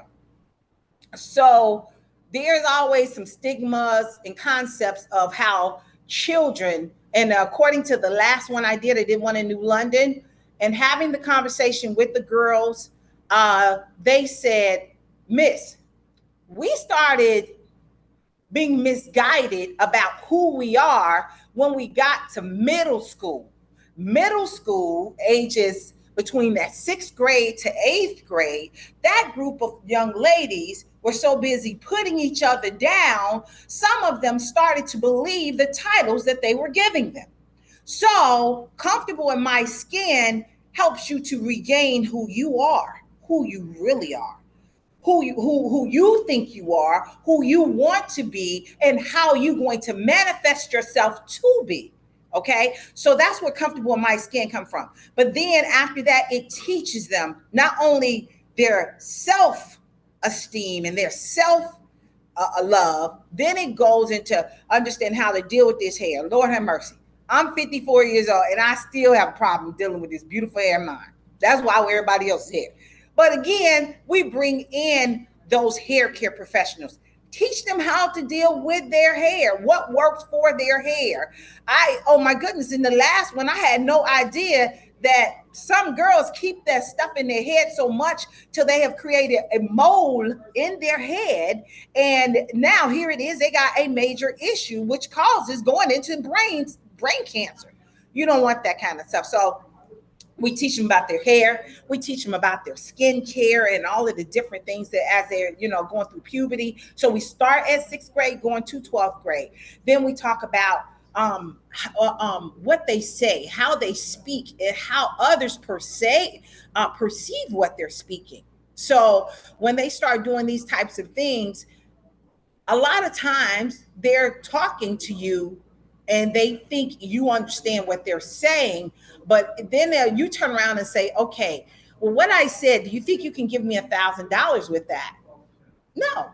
Well, why not? Didn't I tell you what I needed? Yes, but it's how you articulate the words to me that and help me to understand that you have even done some research in what you're saying, that when you walk into this bank, people identify you with the way you look. And when I walk into a bank, if I walked in with these new little bonnet things that they got on their head, and you come in with some slippers, and you may even have a Louis Vuitton bag on there. Hey, excuse me, I want to take out a loan. Immediately, they have a perception. So we want to talk to them about how they arrive on the scene. We want to talk to them about how they speak. And again, what do you say for yourself? How can you advocate for yourself as a youth? It's a way to come to a principal. You know what? My teachers is getting on my nerve. Okay, you got to be able to come to the principal a little bit better. Explain to them what it is that you're trying to say, and to win them over, so they can be able to say, listen, here are the things that are happening, and these are great concerns for myself, and not only for myself, but also to my constituents. And we would like to take the time to sit down and have a conversation with you. I believe the principal would take you a little bit more serious at that time, and they will sit down and listen to what you have to say. Then if you talk about what the resolutions are, then you could be able to do that. So I'm not necessarily saying create a debate team for children, but give them the power to use their words so they can feel like they're making a difference even in their own community. When you give them back power, it takes a lot less stress off of us as artists, and a lot less stress off of teachers to be able to work with them, because they feel like they have a say. Now, I've been teaching for 30 years, and one of my roughest school districts was the Bronx. I had one little girl. She had been kicked out of 16 schools, and she was 16 years old. Okay? She came to me and she said, Miss A, I cannot take this anymore. She said, listen, out of all of these schools, I have really found a connection at this school. You take time to listen to me. You hear what I got to say, but they keep constantly wanting to find negativity of what I do so quickly. They're always trying to get me out of school, and I don't understand what's their problem. I knew where she was coming from. Problem is, you came in with something already over your head, so they're already looking at you in a bad light. And instead of trying to give, you got to remember, you're taking her from where she is to where you want her to be. You cannot take 16 schools out of a child in 3 weeks and expect them to change. It's going to take time. Day after day after day, the child was changing. You could tell that there was some major abuse that had happened to the child. And I said, sweetheart, we don't hug or love that way. That's not affection. That's not the way you do. Well, it's not. That's what I was taught. I said, I figured that. That's not the way we're going to deal with things. I had to teach her slowly and slowly. And even now, And I told you 30 years. Now that was in 2006, 2007. I got an email now from a recording artist who says, "Hey, do you know you changed my life?" I said, "Who is this?" He was like, "Oh, I know you don't remember me. I don't know, there's some new hip hop rapping name or something." I was like, no. He says, "Oh, I forgot what his name was." And then I looked, he was like, "Yes, you made an impact." He said, "You never taught like the regular teachers. You always came with empowerment. You always empowered us to open our mouths to prosper. You always pushed us to move forward. Every time you taught, no matter what the content was, you kept encouraging us." And I said, "Well, yeah, because you had so much potential." He says, "Yes, but why didn't the other teachers see that?" So the kids are looking for something. They want something. You can't get math and science into them until you start to sort of open up and get them an opportunity to be able to do that. And that's what Comfortable in My Skin is about. So after we get them comfortable and we train them and educate them on so many different things, and we're teaching them public speaking, all these different things, we then use those skills and teach them what is your passions, what do you want to do in life, and we start opening them up to those types of things. And that's what Comfortable in My Skin is about. Okay, I don't want to take up too much of his time, and I hope I answered your question. I'm sorry. All right. Okay, so I'm gonna, any more questions for me before I turn it back over to Rick. Oh, thank you. All right, anyone else? All right, thank you so much. All right, go ahead, Rick. And no, I just wanted to also, had kind of a rough start here with the technology. So thank Barbara for inviting me in, and Sue is the administrator there too, and she's been amazing, wonderful, and amazing, and organizing so many things. So I just wanted to thank both of them. I would have done that at the beginning, but we couldn't figure out how to get the projector working and how to get all this stuff going. So thank you for offering that. We're going to, just so you know, we're going now until about 12:10, and then we're going to take a half hour for lunch. Okay, so we'll go like another half an hour, and then we'll take a break. And it's important to have a break. And we're doing this during this day, but with your students too, it's all kind of important sometimes to give them a break. They need to take a little break. Okay, you've been concentrating, focusing, and their attention spans not big. Okay, take a little break, do a little diversion. You plan that in. Okay, we'll be talking about some of that. Now, we're going to get down to nuts and bolts, technical stuff about teaching and about what you need to know and what you need to commonly accepted terminology and concepts in education. Okay, so we have a thing called the NCAS, National Core Arts Standards. Okay, you can Google that. You can put it in the National Core Art Standards. All the art forms are represented there. Primarily music, visual art, dance, theater, and media arts, which would tap into the digital art and the media arts, which is a lot more than I'm just saying. Okay, but we have to look. But there are those forms that when people are talking about arts and art, those are the main art. Now you can say, well, the art of doing this or the art of doing that or the art. No, those are the officially recognized categories of art by through our national standards. Okay, those are the forms of art that are recognized, and there are lots of different forms of music, lots of different forms of visual art, lots of different forms of media and dance. Okay, but those are the big categories that it's divided on. You need to know this stuff. Now, another reason I'm sharing this with you is that when you are speaking with, and I know Barb's very interested in doing interdisciplinary and talking to other people in the school and all that stuff, we have to have our own act together first. That's right. Before we go, just, about your art forms, you have to know what the terminologies and the languages and how this all fits and what those standards are and how that fits in before you go to the math teacher who has their own set of standards and national standards and all that kind of stuff too, right? And how do we link the two together? Many times in the school district, teachers have, well, all the time, they have a curriculum. They have their lesson plans. They're locked in to teaching this by the end of the year, and they're one of 6 English teachers. Like Barbara was saying, you keep going to all these teachers. Who wants to join what I'm doing and be involved? They all have their curriculum. They're locked in. It's a challenge, to get in there and say, how can we work with you? But we need to have our act together first. If they get a glimpse of you don't know what you're talking about, and this is just a bunch of feel-good stuff, they're not as likely to partner with you. Absolutely. Okay, so let's get our house in order.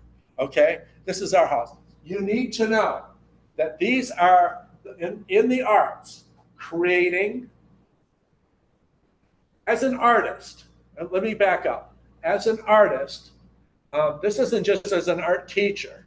As an artist, these are the processes, and they're called the artistic processes. That's a good word. That's a good phrase to know. These are the 4 artistic processes in the arts, right? The process. As an artist, you're always doing one of these things. I don't know, I'd be hard pressed to find something that wasn't one of these things that you're doing as an artist. If you're involved in drawing or creating music or performing music or listening to music, you're doing all these things. Creating, performing, presenting. For the performing arts, it would be performing music, performing theater, performing dance. For the visual arts, it's presenting or producing art. Okay, you're presenting your art. Part of your lesson, the kids are drawing, okay, or painting or doing something. They're according to certain parameters that you set up for them. And then part of that process needs to be presenting their art. Like, what did you do? Explain what you did. What was the process that you used? Why did you use green and not any other color? I don't know. Why did you do that? So it gets them thinking about that process. There could be a very good reason, but they have to present their work and show their work, or perform their work. Because you can talk all about music all you want, but unless you're performing it, you got to perform. That's one of your goals, is of that performance, right? Responding. Responding is critically engaging, or critically in music, critically listening to a piece of music. You're listening to a piece of music, and you're maybe engaging with that piece of music, not by playing it, but speaking it, verbalizing. What do you feel about that music? How does this music make you feel? What are the instruments in that piece of music? What do you think the composer is trying to say by this piece of music or art? What do you think? How does this make you feel? All those things are part of the responding bit. We do that all the time. As artists, we're always listening to music. We're always looking at different art. You're going to art shows. You say, who's doing what? How are they doing? You're growing as an artist, right? And one of the ways we grow as an artist is by looking at what other people do and then interacting with that. I like how they use those colors. Okay, how come he did that? Oh, look at this. What is this piece of art saying to me? And then speaking about that art using terminology. Here's a catch, and something you need to incorporate in your lessons, using words that relate to music, art, theater, dance, right? So because if you ask a bunch of kids, what do you think of that? I like it. Why do you like it? I don't know. It's kind of cheery, Well, what else do you like about it? Why is it cheery? Why is it? So why does that music make you feel that way? Getting them to respond and intellectually and emotionally to that music and be able to explain what they're feeling and analyze it. What's the form of this piece of music? What about using the elements of design or the principles of design? What is this? What can you say about how he used line? or shape? Or what kinds of shapes did they use in this? What about the concept of color? Like, what about the colors that go? Are they complementary? Oh, there's a word. Did they use primary colors only? Did they, all of those things? Getting kids to use that terminology and the vocabulary so they can grow and they can explain themselves, and it's not just, yeah, you're going to get one word answers otherwise, but you're getting them respond. Connecting. This is especially important with the interdisciplinary, the working with other content areas. And connecting, you cannot do a piece of music without connecting to something. For instance, one low-lying fruit here is connecting to the composer. Like, what was the composer doing there? And when did the composer write this piece of music? What was going on in the world when Beethoven wrote the Ninth Symphony? Was there a revolution going on? When this person painted this piece of art, when Monk drew the Scream, the Scream, there's the famous piece of art called the Scream. What was going on in the world then? What was going on in his world then? Did you realize that this, and this, Amazing Grace, I mentioned that piece of music at the beginning. Well, it's a nice piece of music, but you know there's a whole history to that piece of music? It goes deep. Okay, so making those connections to the student, their lives, the real world, makes the student remember it more, makes them put it in context, and makes them realize connecting to themselves even more. Okay, because this person just didn't write this in a bubble. They didn't create this piece of art there. They're expressing something they felt. So what was going on in their world? That's making connections. You can connect to science, you can connect to math, you can connect to history.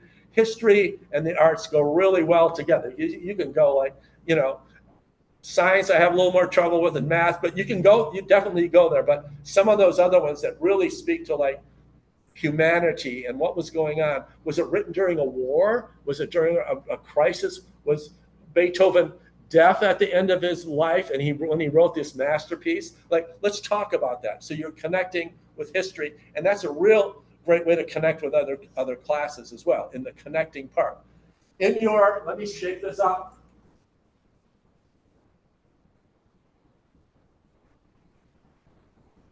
Come on. There we go. Got to keep running over there. I set it to like 15 minutes or something, but anyway, that the connecting part is an important part of it. Kind of inherently happens, I think, but just so you know about it. Now, in the schools, when I do observations of teachers, right? I want to see the teachers using these artistic processes. That doesn't all have to be in one lesson, but over like in a unit, in a series of lessons, they should be, and you should be, addressing each one of these artistic processes to make it a rich lesson. This is common practice in education, in teaching the arts or teaching any subject area, because you're looking at these processes, but especially in the arts. They should be doing some of these. So as you're making your plan, your lesson plan, we're going to talk about that. Make sure you have each one of these represented in some form or fashion, right? That will make it a rich lesson. That will make it deeper learning experience for the students. And different modes of learning, which we're not going to get into all that because we're all wired differently. But this will address a lot of those different kinds. Some kid might be really good at the responding bit because they can remember all those words and they can explain what they're doing, but maybe they're not so good at the creating part of it, and they struggle with the skills a little bit. Some musician might be really good at the performing, but they can't even say what they're doing and explain it. So this rounds out us as artists. And like I said, you don't do these things, whether you know it or not, you do these things. As an artist, you're constantly reviewing your skills that way. Okay, you can we could do a whole day on this slide. Okay, we're not going to, but in each one of these on this slide, there's something called, okay, so these are our artistic processes, okay? Remember that, artistic processes. You have 4 artistic processes. Remember those, okay? Creating, performing, responding, connecting. It's like CPR, like if you're having a heart attack, somebody's giving you CPR, and then there's another C at the end, you know, CPRC. You've got to remember these, right? Under each one of these, when you look at the national standards, you can go on the website and find those. There's a link there. I'm going to show you a little bit more when I go to the next slide. But there's something called,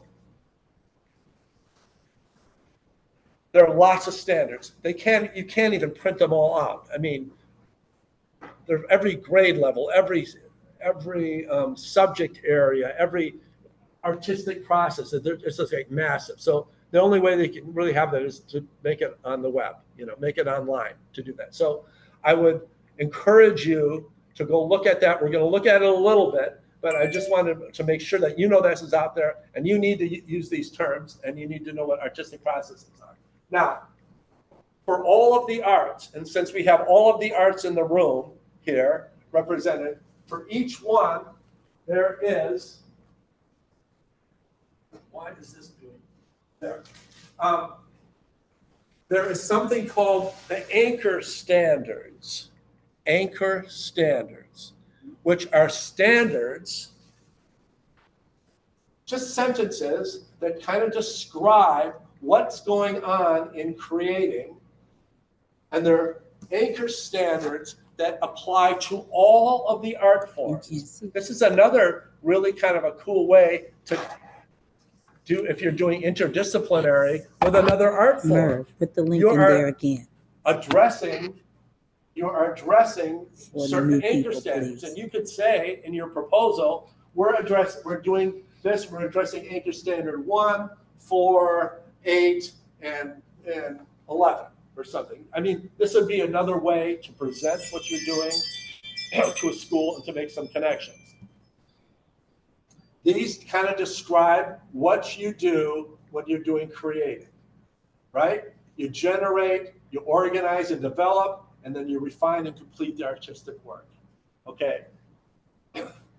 Like I said, we do that if it's dance or it's theater or if it's music, right? You're doing all of those things, but please know those little codes at the beginning are how they use them in the standard, so you can see that. Let's go to the next slide.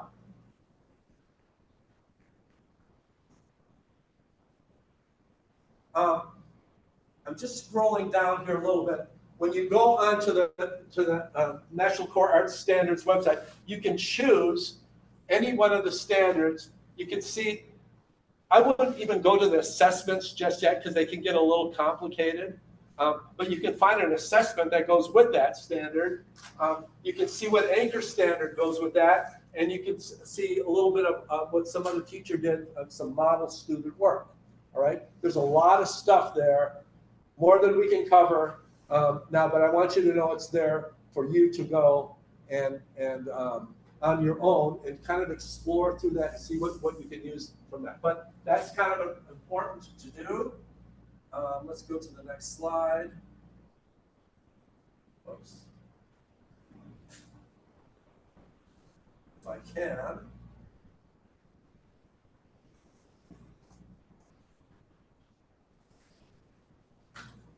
Okay. In your folder, there is you have this slideshow. Okay. This goes right to the standards. There's something called the framework. The framework, it's a lot of reading, you know, but it shows how they came to develop all these standards and all that stuff. So there's a lot of good language in there, really good language. So Again, we don't have time to like read through that whole thing. We could do a course on that, but you can see how they develop them, what language. It's good if you need some good language and saying why are you doing what you're doing and all that and connecting. You can go there and read through that. I had to do that before I developed a curriculum for a school district. So I had to have my act together and read that framework to know and explain it to a school board. Like, why are we doing this? What's the rationale? Where did this come from? All that stuff. We had to know that stuff. So, but I would recommend that at some point, okay, you got a lot on your plate right now. So, but know that that's there as a good resource. Okay.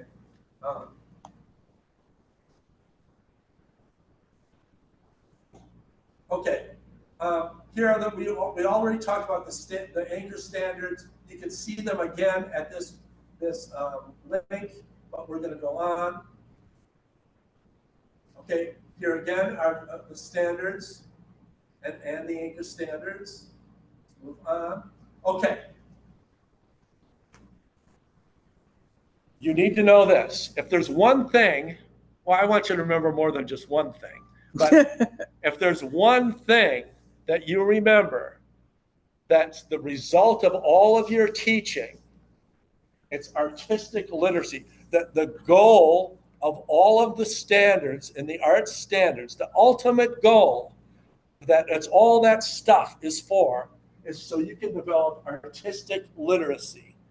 Remember that, okay? Artistic literacy. What is artistic literacy? Let me read it for those of you who can't see this on the screen. It's the knowledge and understanding required to participate authentically in the arts. Fluency in the language of the arts is the ability to create, perform, present, and respond. What are those called again? What? I'm catching you off guard. What's create, perform, respond, present, and respond called? They're called the artistic processes. Artistic processes. So those processes and connect through symbolic and metaphoric forms. That's non-verbal, non-words. You're connecting with forms and symbols and sound unique to the arts. That's what we offer them beyond words, right? You've heard a song, a picture's worth 1,000 words, right? Music is the universal language. You've heard all those things. Well, that's what we teach that. We teach those universal languages.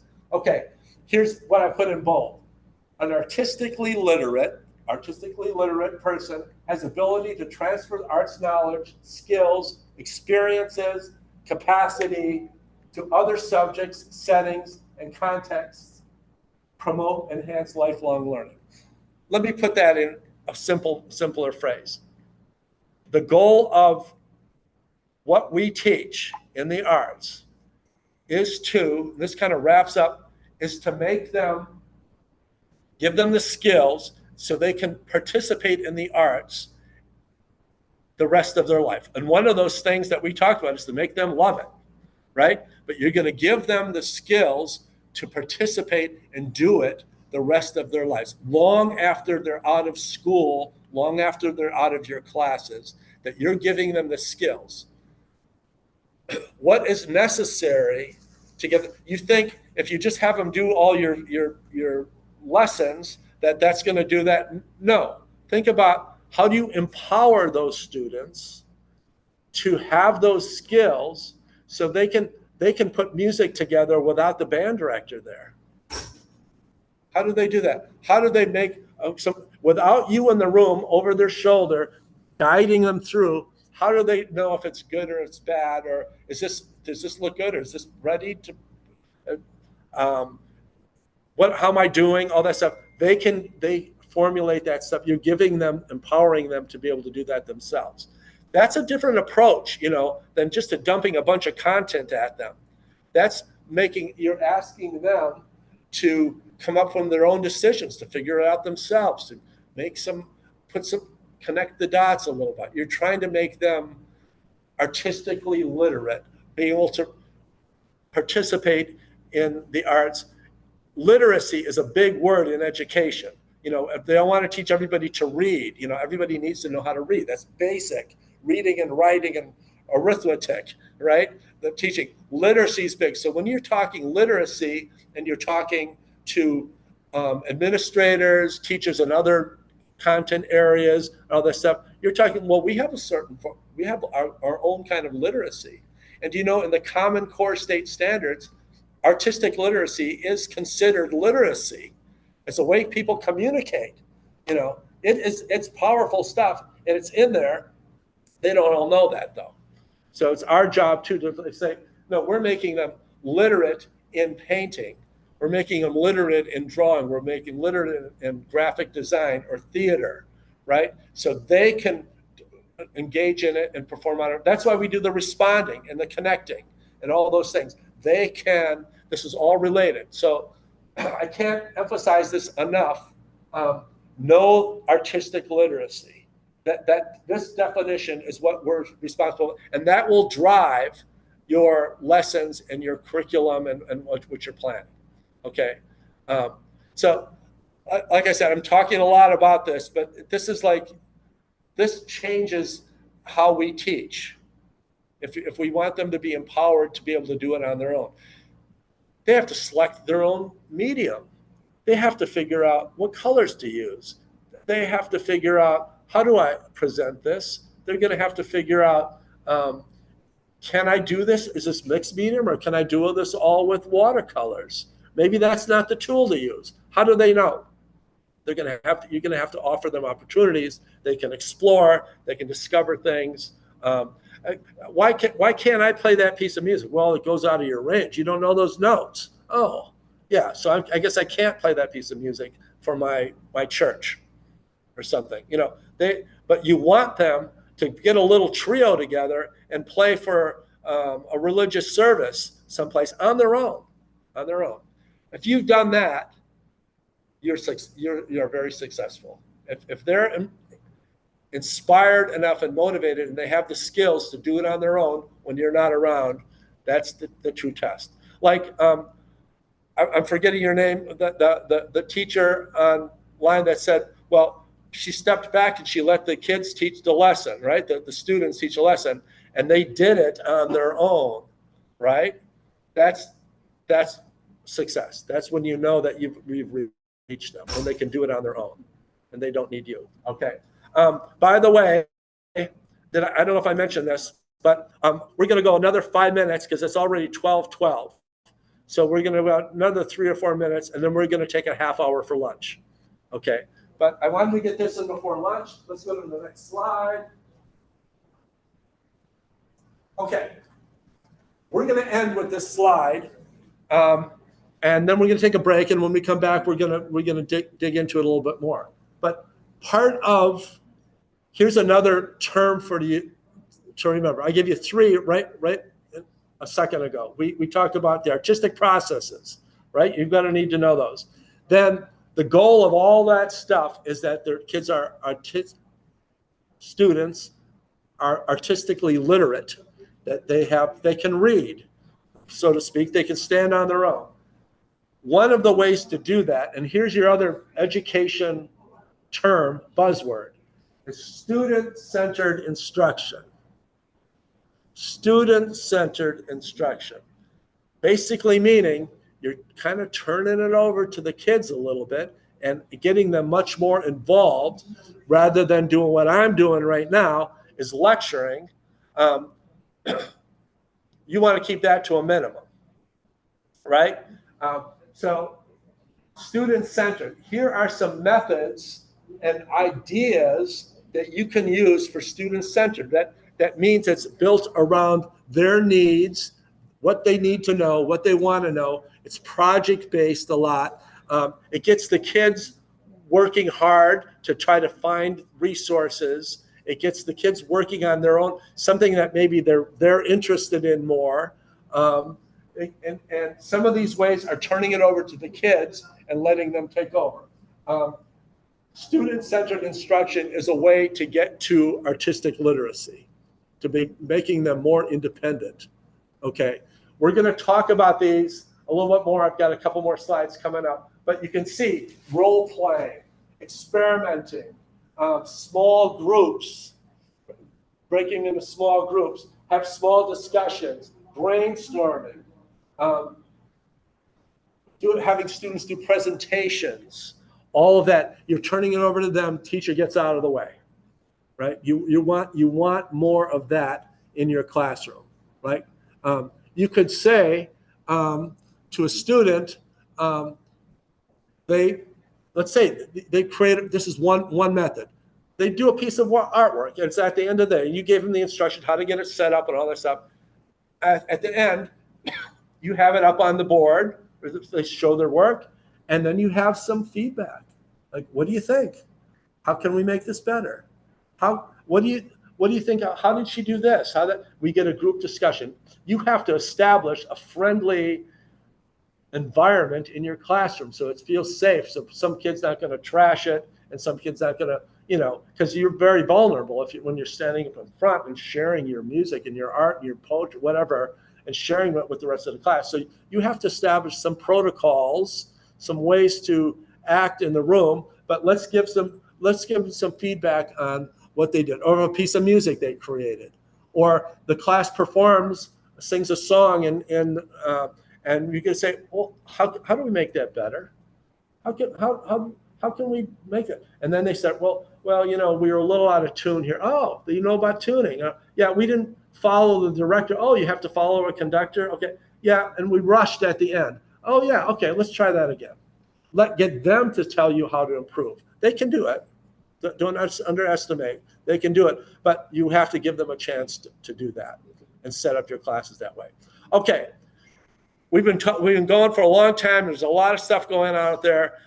We have a lot more to go, and a lot of interesting things happening. We're going to actually be breaking up into smaller groups and doing some group work after lunch. But let's take, I'm looking at the time, it's 12:16. So let's take a half an hour, go get something to eat, get something to drink, walk around a little bit, clear the air, and at let's say 12:45, between 12:45 and 12:50, we're going to assemble back in here and we'll get started again. Okay? Enjoy your lunch. Enjoy your break. We'll talk to you soon. And this is Barb. Hi. Okay. You all can take a break. I'm going to answer whatever questions on here first. If you direct message me, I can get your answers in for those people that wanted to do that. This way we can be able to get some things done. I want to talk to you guys. Each fruit first. I answer their question. Then you go eat. And then that way y'all get through them and eat. I'm hungry. All right. All right. Bye. Y'all go ahead. Take some time. Yeah. Tuna, turkey, veggies. I think some of y'all online really supposed to be here. How many of y'all was supposed to be here and then y'all wind up going online? Huh? Okay. Yeah, it was raining too much for you. A lot of stuff happening at home. I couldn't get out of the house. So. I understand. And by the way, I just want to let y'all know the next professional development is how to write grants for artists. Let me help you out. How to put money in your pocket so you can do what you do best. That is the next one that's coming up. There is a grant coming up for you October 25th for artists. I'm going to talk to the grant writer to see if we can do something. And I think I was trying to figure out, can you put in the chat on what days will be a better day or time will be a good time for me to be able to do some of this stuff for you guys so I can make sure that I'm able to get the masses. Thank you, Raksha. So we can be able to get the masses and get them in. Miss Denise, I was holding two phones and trying to type on the side, trying to answer you. I will definitely check out that website. Thank you.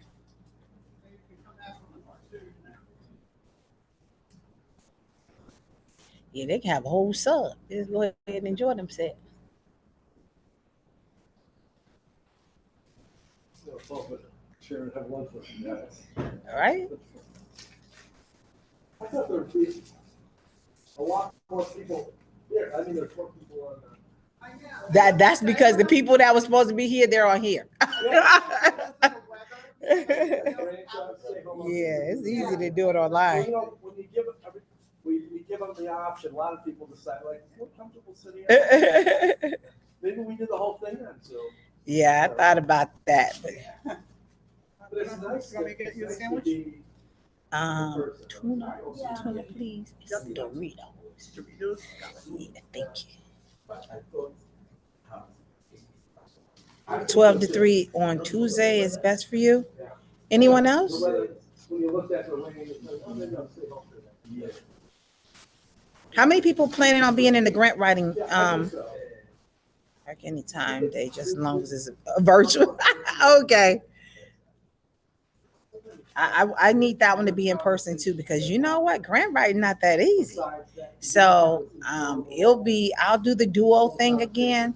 But I do want to make sure that, because you guys are really writing the grant, and you know how you need that hands-on help. I want to make sure you get your grants. So like I said, I want you to walk out with something. Thank you. All right.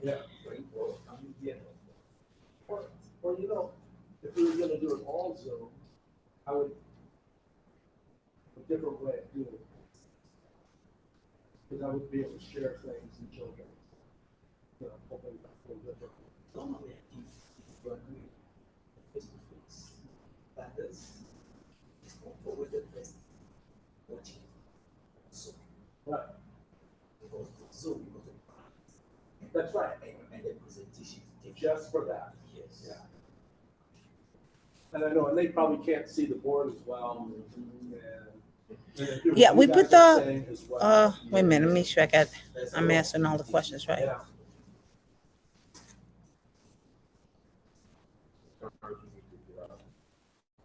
That's true. So, you know, that's why I said we got to do it both ways. And thanks to the grant, they gave us the funding to be able to come out and be able to do this. The grant that this is from the City of New Haven Arts and Tourism, to help you to be able to do all of these great luxuries. All right.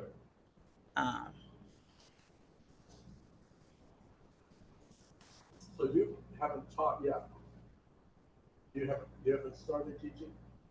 No. You're just learning about it. Okay. Because I got Yes. job in New York.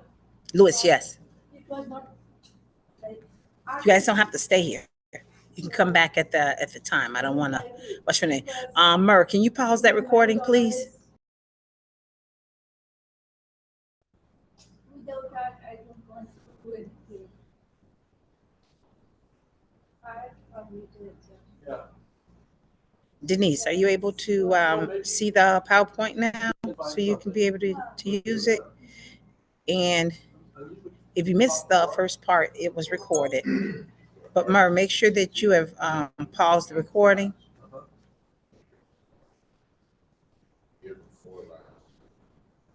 Okay. Oh, really? The students were still at home. Yeah. And so they Zoom meeting to their computers. Sort of Christmas party. Yeah. Yeah. You haven't done the in-person thing yet? No. Yeah. I like it. Yeah. My daughter teaches in summer. Teaches just like an English reading kind of a thing, writing. But she does it all from her, and kids are all over the country. It's set up, I forgot the name of the writing at home or something. I went in the middle of the week, huh? Okay. It's all over the country. She's doing it at home, from her apartment, and yeah, class, and she does it. Pays all right. Okay. Thanks, Miss Connie. And she said, you know, get to know the kids a little bit. That's why you guys need to chime in quickly so I can know where to put these it depends on how many, say for instance, if we got more people in Stanford than we have in New Haven, or more people in the Hartford area, it depends on where you all are. I try my best to put it in a middle so everybody can reach it. So last time people were coming in from Massachusetts, coming over. So I think I used the same location one time before, and then we used another location downtown New Haven, so we can be able to try to get. I do know with the grant writing one, I know the room probably needs to be a little bit bigger than this one. This room can hold about 20, oh no, way more than that. Maybe 50 people comfortably. But it's a really nice room. And it has the technology if we can work it. But I think the next time I'm also going to hire somebody to work the technology. This way we can be able to get some things. But in the next round of this, I think it'll be easier. And Murr, I know you're working on some other things, but it'll be easier for you to put his PowerPoint up as he is talking. Let them see exactly what he's talking about, so it'll be easier for them to navigate. All right, y'all go ahead and eat your lunch. Let me go eat my lunch. I'll talk to y'all later. All right. Thank you.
This meeting is being recorded.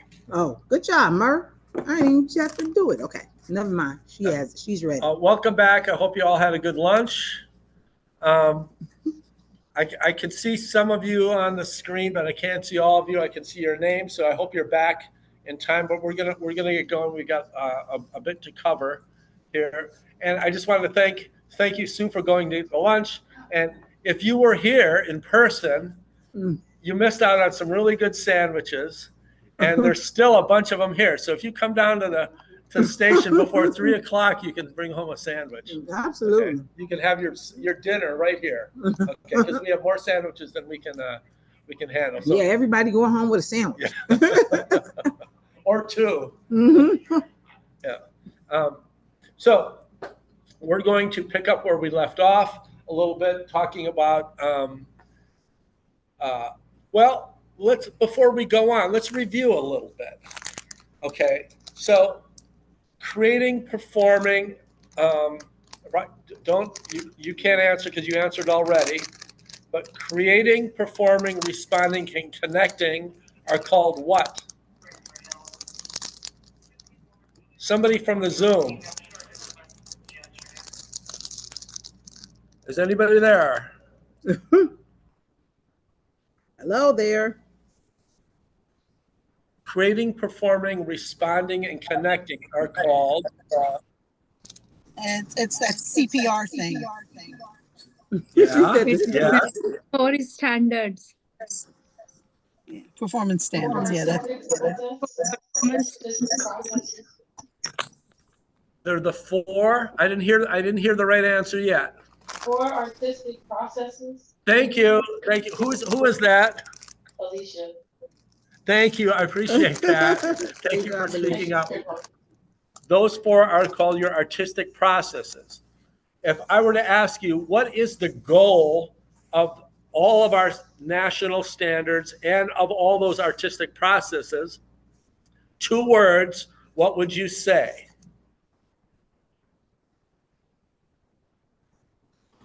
This is called wait time. When I'm waiting. Artistic literacy. Artistic literacy, thank you. I was kind of joking with the wait time thing, but that's also kind of important because lots of times, myself included as teachers, we ask a question and we don't get an immediate response. So we just give you the answer and then we assume everybody gets it. But it's important. Wait time is kind of an important thing when you're asking a question. Give them time to process the question. Not everybody has it at the tip of their tongue. Let them think about it and draw it out from your students. Don't just give them the answer because that doesn't help anybody, right? So, okay.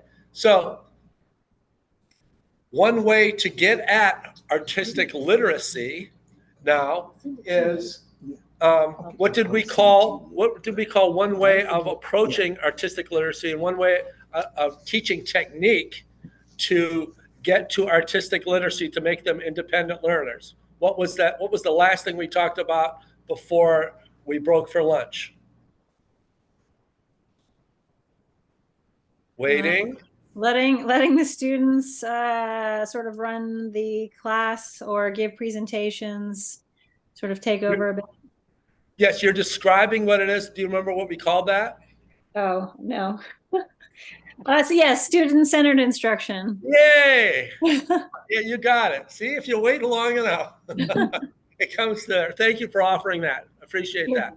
Student-centered instruction, or sometimes it's called learner-centered instruction, student-centered learning. I see different things. If you go check out Google it or something like that, you'll come up with, there's a lot out there. There's just a lot of information out there. But what the next slide that I have up here, and I know you all can't see this on the Zoom, but here's a checklist of some things. We're not going to go over all of them. I'm going to bring a couple of them out to you. But if some characteristics, I gave you, the previous slide was of some techniques that you can use to get at student-centered instruction, right? Discussions, presentations, let them take over some of that stuff. Do the research, do all that stuff, and then present, right? But here are some things. If I was going into a classroom, and I've been into many of them, to observe a teacher, and something we call when we go into a classroom are those look-fors, they call them, look-fors. What are you looking for that would show that the teacher's doing something? You know, what are things you need to look for that make sure they're on track with something? So if we're talking about student-centered instruction, we want to take it off of ourselves and bring it onto the students. And here's the saying to help you remember student-centered instruction. In the past, it was the sage on the stage, right? The sage, everybody, I have all the information and I'm just doling it out, kind of like I'm doing now, and the sage on the stage. And the better practice would be the guide on the side, right? It's the sage on the stage versus the guide on the side. You want to be more towards, sometimes you need to be the sage, but you want to have more of the guide on the side to helping them and guide them through, help be a coach rather than the lecture mode. And, you know, to tell you the truth, a lot of our college classes or high school classes, we had the sage on the stage, you know, a professor's up there or somebody's teaching, you know, they're just showing you all this stuff. And then they give you a test in the book and you go home and study it, all this stuff, rather than showing good practice and being actually a guide. So here are some of the things, and you all have this in your drive, in your folder, but I'm going to point a couple of them out. Okay, students know what they are learning and why. Students know what they are learning and why. Okay. Many school districts, just so you know, because some of you have been in school districts, some of you haven't. Many school districts have you put the objective of your lesson, or sometimes they call it the essential question or something, up on the board. So when a principal or somebody is observing you, they're coming in, and you share that with the teachers. The objective of our lesson today is, this is what we're going to learn, and this is why we're going to learn it. We talk about that, and then they start the process. Otherwise, they're kind of guessing at what it is. Some districts want you to put that up on the board, and if somebody walks into your classroom and sees you teaching, whatever it is, any class, and they don't see that objective of sharing that with the kids to tell them where we're going with this, that wouldn't be good. They're requiring their teachers to do that, right? So know what the objective is. If it's to practice this piece of music from letter A to B, or be able to conclude this, come up with an answer to this question, or figure out how to come up with a design for something, that's going to be the objective of that class. And that's how you're going to structure that. How you're going to structure the class so they can answer that question at the end of class. Okay? Or come up with, you can ask the kids at the end of the class, what do you think? How did we do? How can we improve that? All of those things. But they need to know where you're going with it, so there's no secret, right? Another one that I really like I said, I'm not going over all of these.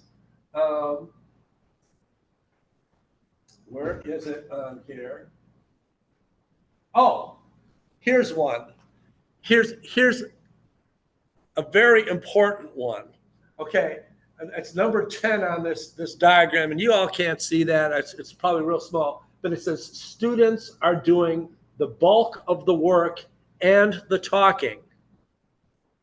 The students are doing the bulk of the work and the talking.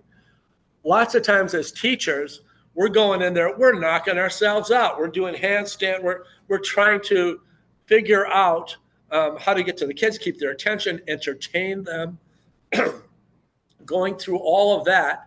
And the kids are sitting there watching you do all that stuff. They might be behaving, but you're doing the work. We want to see the kids doing the work. So if it's a piece of art, you're going to give them set it up. You're going to set up the class. You're going to give them the objective, and then you're going to say go. Okay, and that you want to see that more than what you're seeing today with me being the sage on the stage guide. I mean the lecture kind of thing. We have a limited amount of time to do this. That's kind of why. Otherwise, we'd be getting to a lot deeper. A lot of these subjects, but having the students doing the bulk of the work and not the teacher being exhausted and the kids like sitting back and kind of enjoying the show kind of thing. You want the students to be doing the work. I'm going to let you look at this on your own, all of these things, but these are important things to look for if your class is truly student-centered. Right? It's centered around the kids. And one of the best things I like about a student-centered approach is that you give them a project and you get them going on the project. And then when they start asking you the questions, well, how do I do that? Or what's the best way to do that? Now you got them. Now you got them right where you want them because they're curious about how to make it better. Okay? And they are asking the question. It's not you telling them. They're asking, how do I do this? Okay. So we're gonna sample that in a little while here as we get a little bit further down. I'll just give you an idea of how that looks. But it's getting you guys to do the work, not me. And if this was like I said, it was a longer class, I could say, okay, now I want you all to design a student-centered class lesson. Okay, go do that now. Okay. And how does that look in your classroom? What are you going to do? And then let you go do that. However, we've got like 3 or 4 other topics that we need to go over. And I would still recommend that you do that on your own. Okay. Look through your class and your lesson plan through the lens of being student-centered. Okay. Because of the logistics, I got to go run over and change the slide.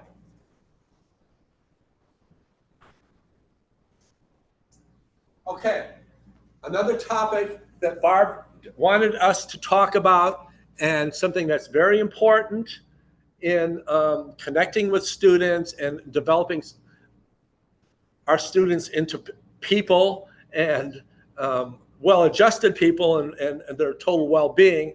And a couple of you referred to this already, because I know you've heard this, but some of you haven't been in schools yet. And this is a language that's very powerful right now. And a lot of schools are looking for ways of addressing social emotional learning.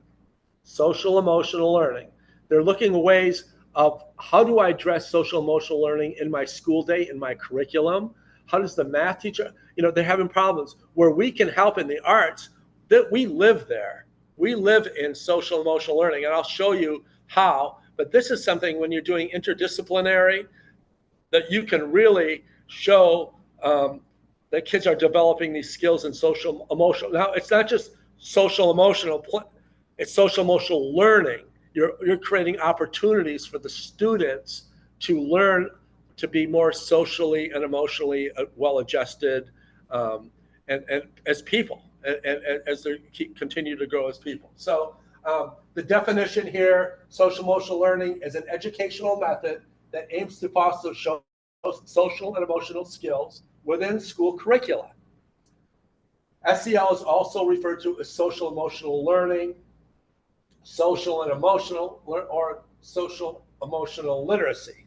Okay, so we're gonna explore this a little bit and how this relates to what we teach. And let me go to the next slide.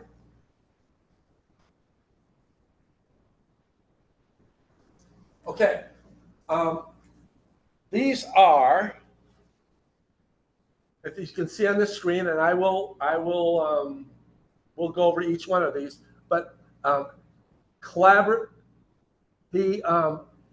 these come from an organization that's been around for a long time called CASEL, CASEL. And if you go on their website, you can see a whole lot of resources on the CASEL website.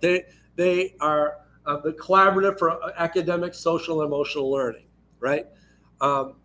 Most places use their research and their format for delivering social emotional learning skills to students and identifying them, right? There are 5 core competencies. 5, right? Let's take a look at them. We'll just go around the clock here. We'll start with self-awareness, right?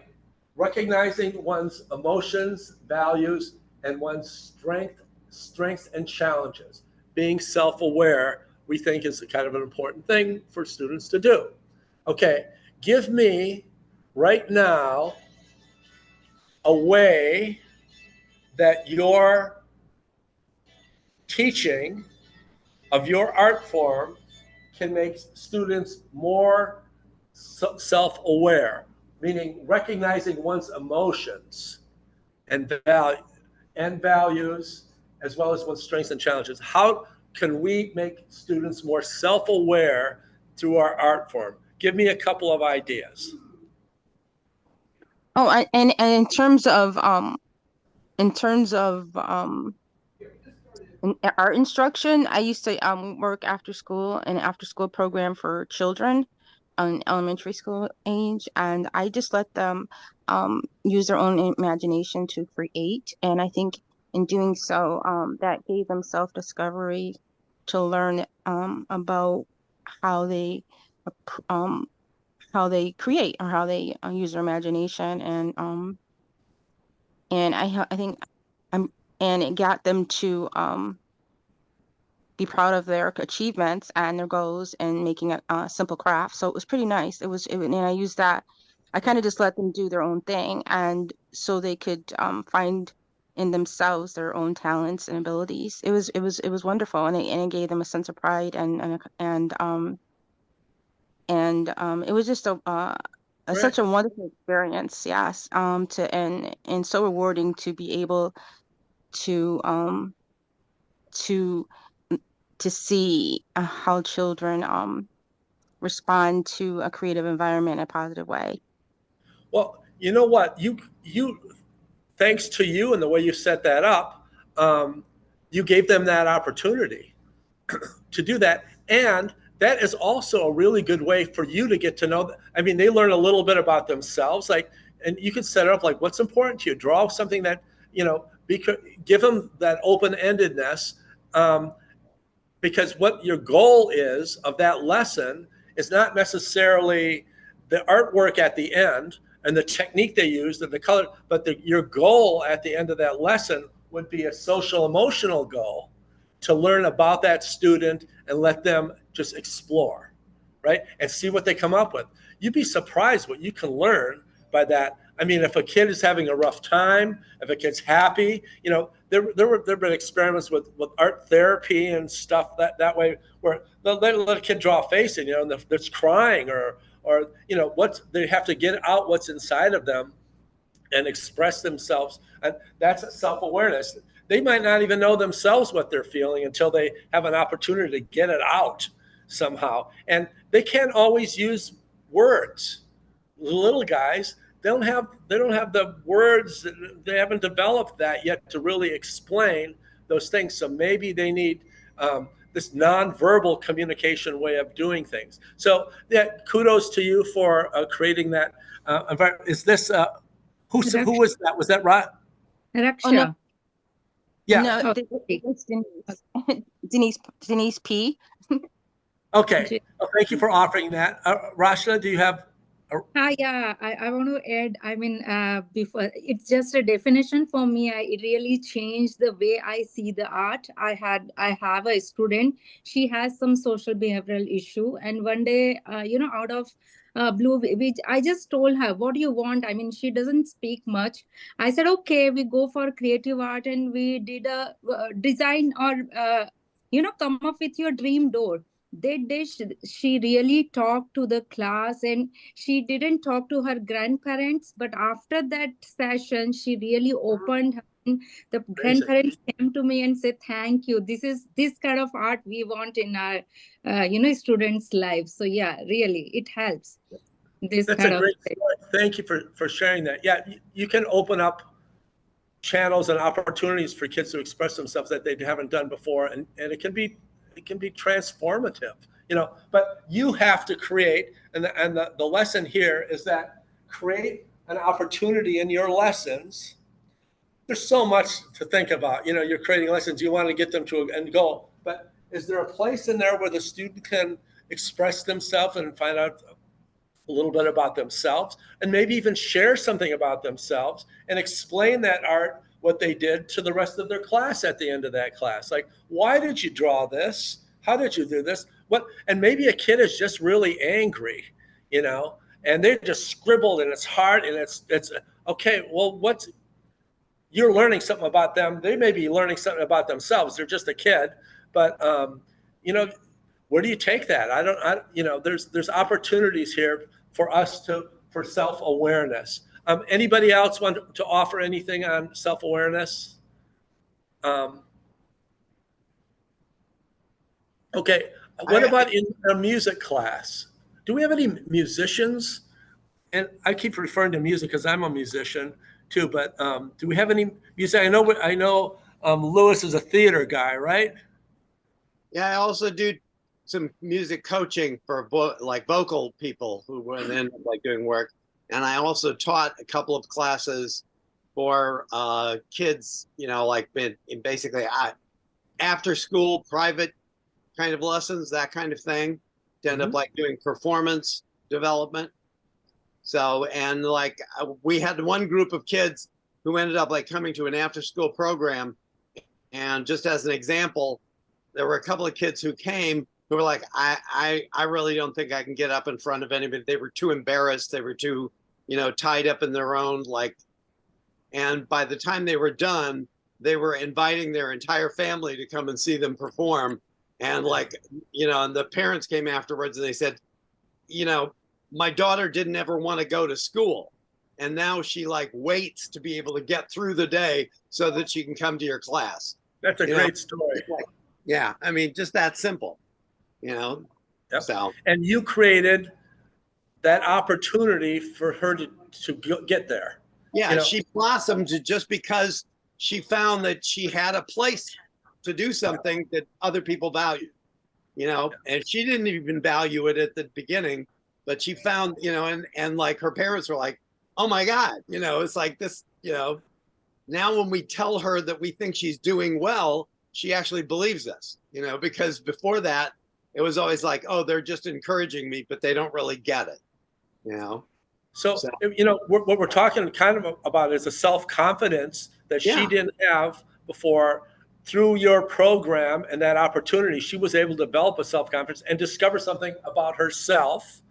And there's a whole self-awareness thing, like, hey, I can do something. I've got a talent here. I'm developing self-confidence, and that's because those are, you guys, those are transformative life experiences that you provide.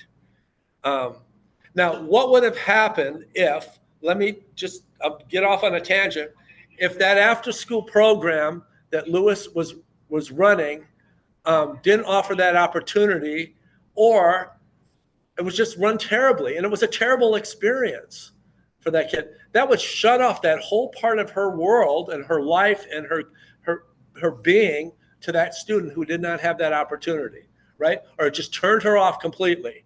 You know, if the whole program wasn't organized and I don't want this, I'm leaving, I quit, you know, that kind of stuff, that the opportunity didn't exist, that changes lives. Maybe it would happen someplace else, but just think that girl for the rest of her life will remember some of those moments, and her parents will remember those moments. Like, and I'm telling you, when you make those changes in a kid, those parents are so grateful. I don't know if you can speak to the parents, Lewis.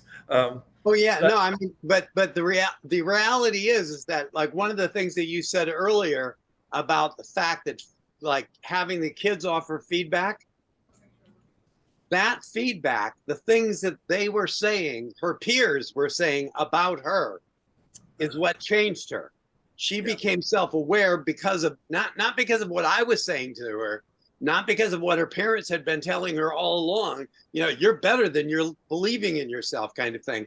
But when the other kids, she suddenly didn't feel like she was, like, you know, the little wallflower that nobody wanted to talk to or anything else. They engaged with her, and that engagement actually created her self-value. You know, it was an incredible thing to see, because of the fact that she basically got, well, I don't want to say taunted, but basically brought to the point where she had to do something to remain in the class, you know, and when she did it, it was valued by the other kids that were there, changed her. I mean, it was transformative, you know. And one point, I tend to get off the subject a little bit, but this is all part of this. One point that Lewis brought up was when she got peer approval from her peers around. Let me tell you right now, that more powerful than the teacher is the peers. That what the peers think, what the peers do, how the peers act, how the peers do all that. That is a very powerful tool. They will listen to their peers before they listen to an adult. If it's about whatever it is about, and I don't know exactly why, but it's their peer group is very powerful. You tap into that and you get a positive peer group going on, and they start seeing things. Now, Lewis set that class up, those peers gave feedback to that kid. He created the opportunity. It wasn't just him saying it. It was the peers saying that. So he had to create that opportunity. But getting that peer approval is so powerful, and you have it there. Okay. On the other hand, if there are a couple of leaders in your classroom and you're a disciplinarian and you're going to crack down on that kid, and they're going to turn you off, right? And then now you alienated the peers, and now you've got a problem. Now you got a problem. So realize that the peers are very important, and it's the class, it's the group, it's the age group, it's all that stuff is really powerful for kids. So thank you for sharing that story, which is a transformative arts education story right there, and it's happening in everybody's classrooms, but you have to set it up. Otherwise, it doesn't happen. let's go to the next one. And I need some input on this. Responsible decision making. Okay, making ethical, constructive choices about personal and social behavior. What do we do in arts instruction that can foster, that can improve, that can help students with responsible decision making? Think about it. I'll wait. You don't have to come up with an answer in a second, but what have you done that resulted in kids that maybe you were surprised, but or maybe you set it up so they have to make responsible decisions? Yep, Mark. Teaching kids how to respect each other, teaching kids how you know to respect how someone else would feel due to negative comments, as far as how would they feel to a negative comment, and if they don't like the feeling, imagine how someone else would feel. So being responsible as far as respecting each other's boundaries and respecting, you know, making good choices when they're communicating with each other. Okay, so and in case you didn't hear that, I'll try to sum it up and help me. But making responsible choices and communicating with each other, you know, being respectful of each other. Now, as teachers, we know that our words are very powerful, but also kids can be very hurtful, and so being responsible with what they say and realize that there are consequences.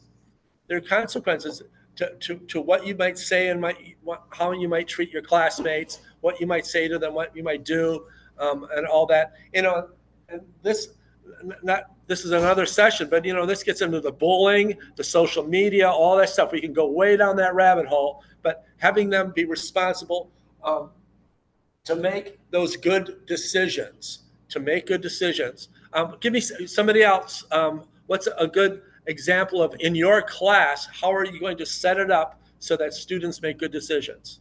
I had a kind of a light bulb moment very early on when I was working with a group of kids, and this group of kids that I was talking about that I just had, you know, long time ago, it developed an idea in my head, and what it was that after school program was the same kind of coaching that was being done in the sports programs.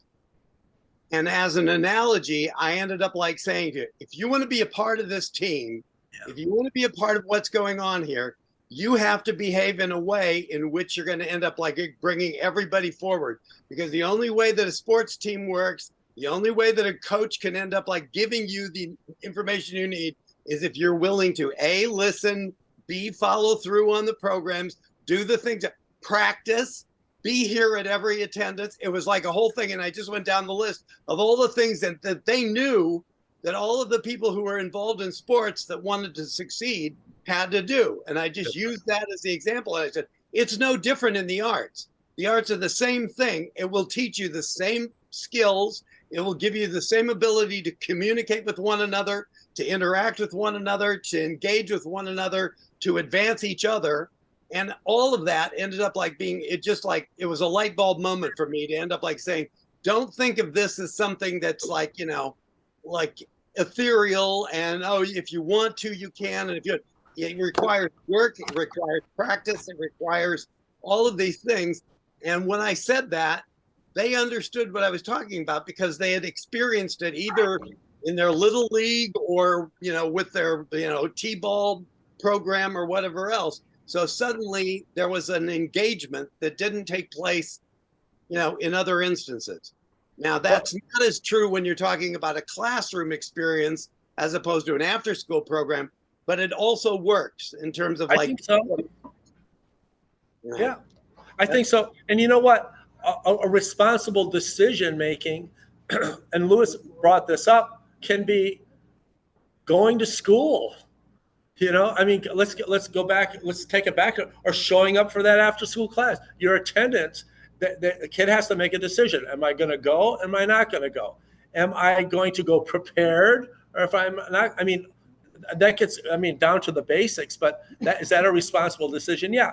I'm for the musical folks, am I going to practice my instrument like my teacher said, or I have a decision? I'm going to do it. Am I going to learn my lines for that show and contribute to the team, or am I not going to learn my lines and let them all down?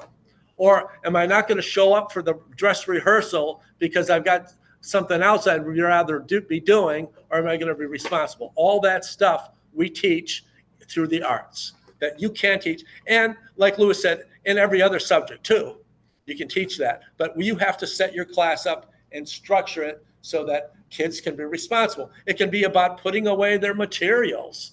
It can be, all that stuff. Bringing your instrument to school. It can be maybe responsible decision. Oh, we're moving around a little bit. Because we need a charge. Oh, we need to charge we're looking for an outlet. But all those things are being responsible. Relationship skills. Again, we have some other stuff to go, but you can see how, if you can look at this and be able, social awareness, and self-management, all these things. Now, if you're teaching these things, and all this stuff relates, you guys, all this stuff is related to each other, from the very first slide we had to this slide, because we're going to be we'll talk a little bit about classroom management and stuff. How do you deal with class? Well, if you build into your lessons some ways that kids can manage their emotions and behaviors to achieve their goals, doesn't that take care of any misbehavior in class? But you have to do it. You have to intentionally figure out and be one step ahead on how are you going to set this structure up so that it can address some of these things. Social emotional learning was been around for a long time, but it wasn't really on everybody's radar until COVID hit. And when COVID hit, all those kids went home and had to work from a Chromebook or work from at home by themselves, so they were isolated. Guess what? They didn't learn very much. Learning really the level of learning really went down for most kids. Some kids thrived in that environment because they didn't have to deal with everybody else. But for the most part, learning went way down. And now, if you look at almost every, and this is, I'm going to recommend this too. Before you go into a school district, before you get hired to go into school, before you pitch yourself to go into a school district, almost every school district, if they don't have it now, they're working on it, has something called the vision of the graduate. It's the vision of the graduate, how they want skills that they want their kids to develop when they graduate from the New Haven schools or the Waterbury schools or the Milford schools, right? They have a vision of the graduate. They're required by other agencies and state agencies and federal to have a vision of the graduate. Where's your vision for your kids? And then they're responsible for developing that vision in their kids throughout kindergarten through 12th grade. Almost all of them have these words: social, emotional, creativity, responsible, self-aware, self-managed. A lot of them have those exact same words in their vision of the graduate. Before that didn't happen, before it wasn't there, but now this is so important to a district, and it's the districts and the superintendent and all the teachers, it's their goal to make sure that students can be well-adjusted people, which is more important than the content of that math or English or art class, is that they're well-adjusted and you develop those skills through the curriculum. Okay, then they can go into any situation and be successful. I can tell you I'm a musician. There are some brilliant musicians out there. They are brilliant. They are gifted, brilliant musicians, but nobody wants to work with them. They don't have some of these things. There's something missing. They're not good team players. They can't work with other people. And so they'll sit around and complain. Nobody calls me for gigs. I'm better than that person. I'm better than that person. Yeah, you are. But how come nobody calls me for gigs? And I'm not playing with anybody. Nobody wants to play. They're playing alone, and because there's something missing in their relationship skills, maybe in their social awareness. They don't kind of get it. We all know some of those folks, and like I said, they're some of the most brilliant musicians. I have so much respect for them as a musician, but they don't work. They don't work, and nobody wants to work with them. Okay, that's more important. And maybe you're not as brilliant as that person, but other people who are not as but are working all the time. They're playing. Everybody wants to work with them. They're like, it's great people person, and everyone wants to hire them. They want to work with them. They're working like crazy. They're not nearly as talented as some of the people sitting at home. That when you can combine both, that's the best. If you can do both. But anyway, we're going to. Are there any questions right now on social emotional learning? Because I'm going to want you to know this. Refer to this slide. Refer to some examples. Look it up, and do your homework on some of this stuff. Because where we're going with in a couple of more slides. But are there any questions from our Zoom folks? Anybody in the studio audience? Okay. All right. I'm going to move to the next slide.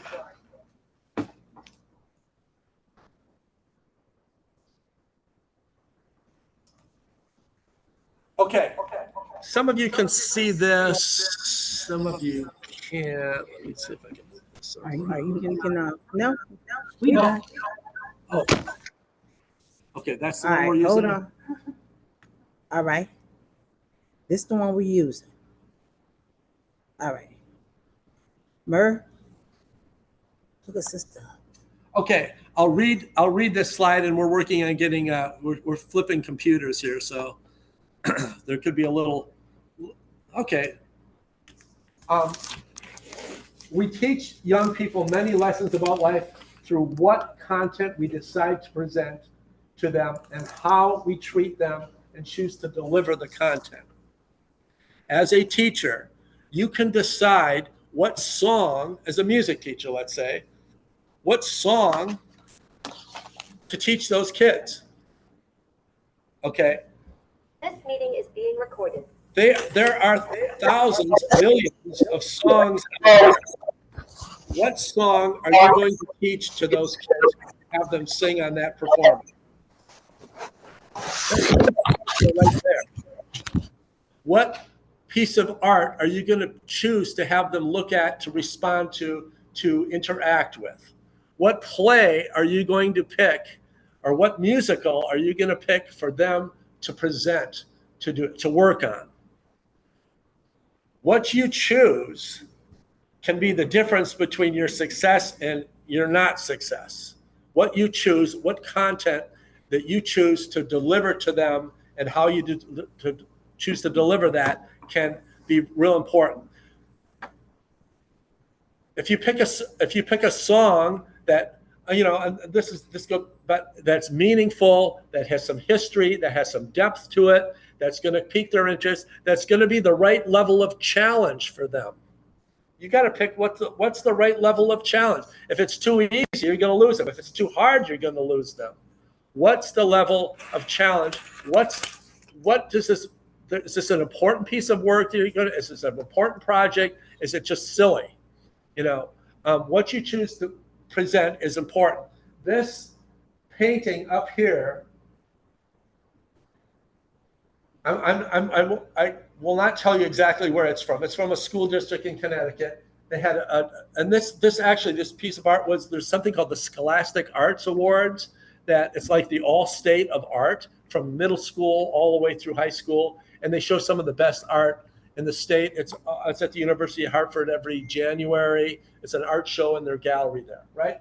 So I was working with a school district, and I knew I was going to work with that school district. So I saw this piece of art in the Scholastic Art Show. So I took a picture of it, and I put it in a slide presentation when I'm working.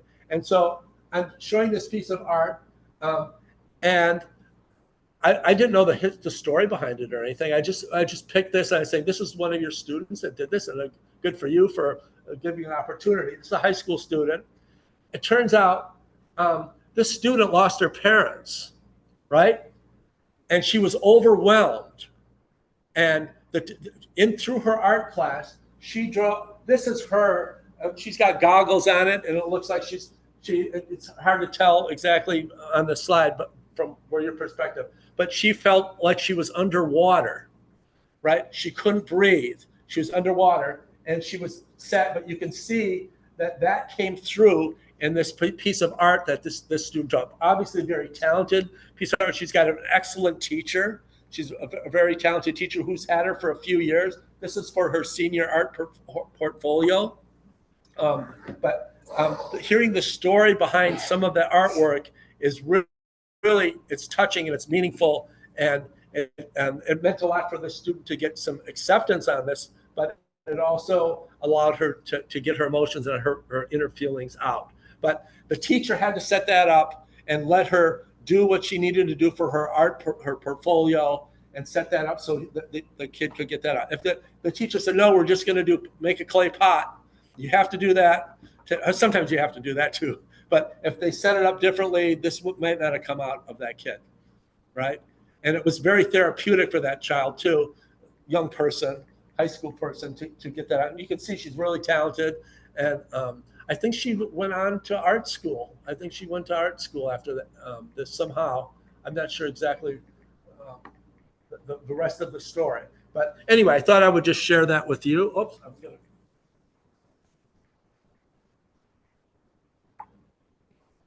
Okay, there is again, I'm giving you the tools to go further. I can't do it all. We can't do it all in one day. But there is, when you're connecting arts to music and art education, or all of the arts education, theater, there's a website called selarts.org. So if you're wondering, like, okay, I'm teaching this and I'm teaching that, and this is like the anchor standard, what social emotional skill does this link to? You go to selarts.org and it connects, it shows you, and I'm going to try to do this.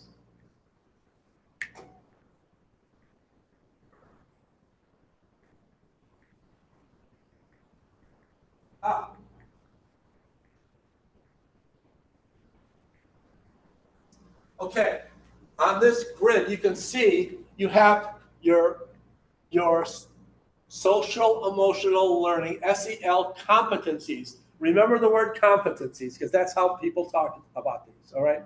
These are social emotional skills or competencies. Okay, this is what are the first things on the top called? Somebody quick. The four create, perform, respond, connect. If you answered this question already, don't answer it. Artistic process. Artistic processes. Okay, thank you. Okay, those are the four artistic processes. These are the social emotional learning competencies. This is good language to know when you're talking to people about this. And if you click on any one of these, you can see, I'll do this from here. You can click on self-awareness.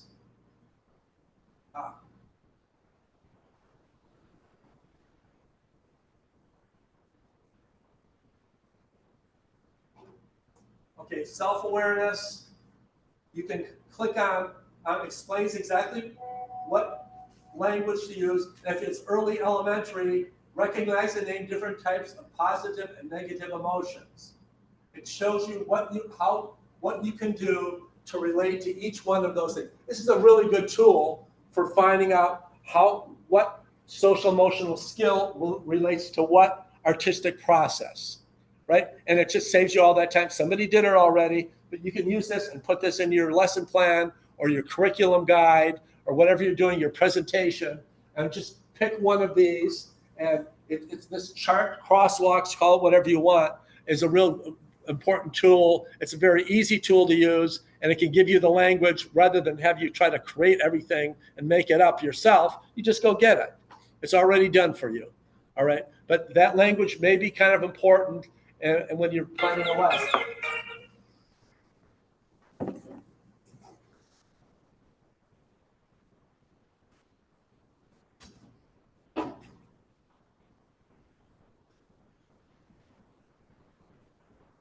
Okay. Planning. Okay, we've heard this phrase before. If you fail to plan, you're planning to fail, right? In everything in life, but especially when we're talking about a lesson plan, working with kids. You know, you're in charge. You're making the plan. You are the adult in the room. You're charged. You know where you're going. There's no question. You got an idea where you're headed. You have to have a plan, and poor planning leads to poor results. Okay. You've got to think ahead. You've got to be one step ahead of the kids. You got to know if this, what then? If this, what then? Keep thinking about different scenarios because it's going to change. Nothing. And what you plan for that lesson, here's another quick saying. I'm giving you a lot of these things. You plan for a lesson. You might teach that lesson, but the kids didn't learn it. I see this in beginning teachers a lot. They're bound. They have a lesson plan, and they're going to stick to that lesson plan, come hell or high water. They're sticking to that lesson plan. The kids are like lost, but their teacher keeps going on. You know, they're going to teach that. That would be wrong. Okay, you have a plan, but maybe it's not going exactly how you thought it was going to go. You need to stop, time out, figure out where the kids are at, ask them questions, figure out what they're getting, what they're not getting. Sometimes you can tell by looking at their work. You know, that's another way of making a quick assessment. But okay, you're not getting this. Don't just go on because you need to get to the end of that lesson by the end of the class, right? Because if not, I'm going to be behind in the next one. I'll never get to the end. You can't do that, right? You've got to, when you see the results of what you are teaching, if the kids aren't learning what you're teaching, then you need to revise your teaching a little bit and try it another way. A good artist has a whole bunch of different options that you can use. So if it doesn't work this way, try it this way. If it doesn't work this way, you can do it this way. Or maybe what if you think about it this way? What if you try over here? What if you take this and move it here? You're going to have different options for it. It's not just one. You know, the lesser the musician, artist, they just know like you hold it this way and you do this and you do that, right? But the more advanced artist is going to say, well, if that doesn't work, you know, you can try it like this and then we'll get around it a different way, maybe. We'll try that. So you need to know options, and you are all artists. So use your artistic skills and your experience of your own experience to know that there's more than one way to get to that objective of that lesson. And maybe it's not working. It's not working. Go back, rewind, you try it again. Okay, nothing's going to be 100%. Even if you got it done, you thought this through, and this is going to be the best lesson ever, and you're going to teach it in spite of what the kid's getting, then we're missing the point. Okay, so making sure we're going to be working on some plans in a second.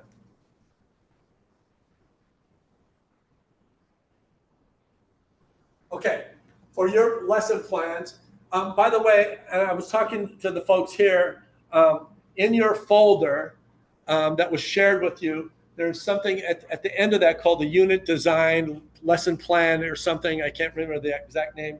We're going to use that in a second, but just so you know that's there. But here's some steps for effective lesson planning. Just a couple of things.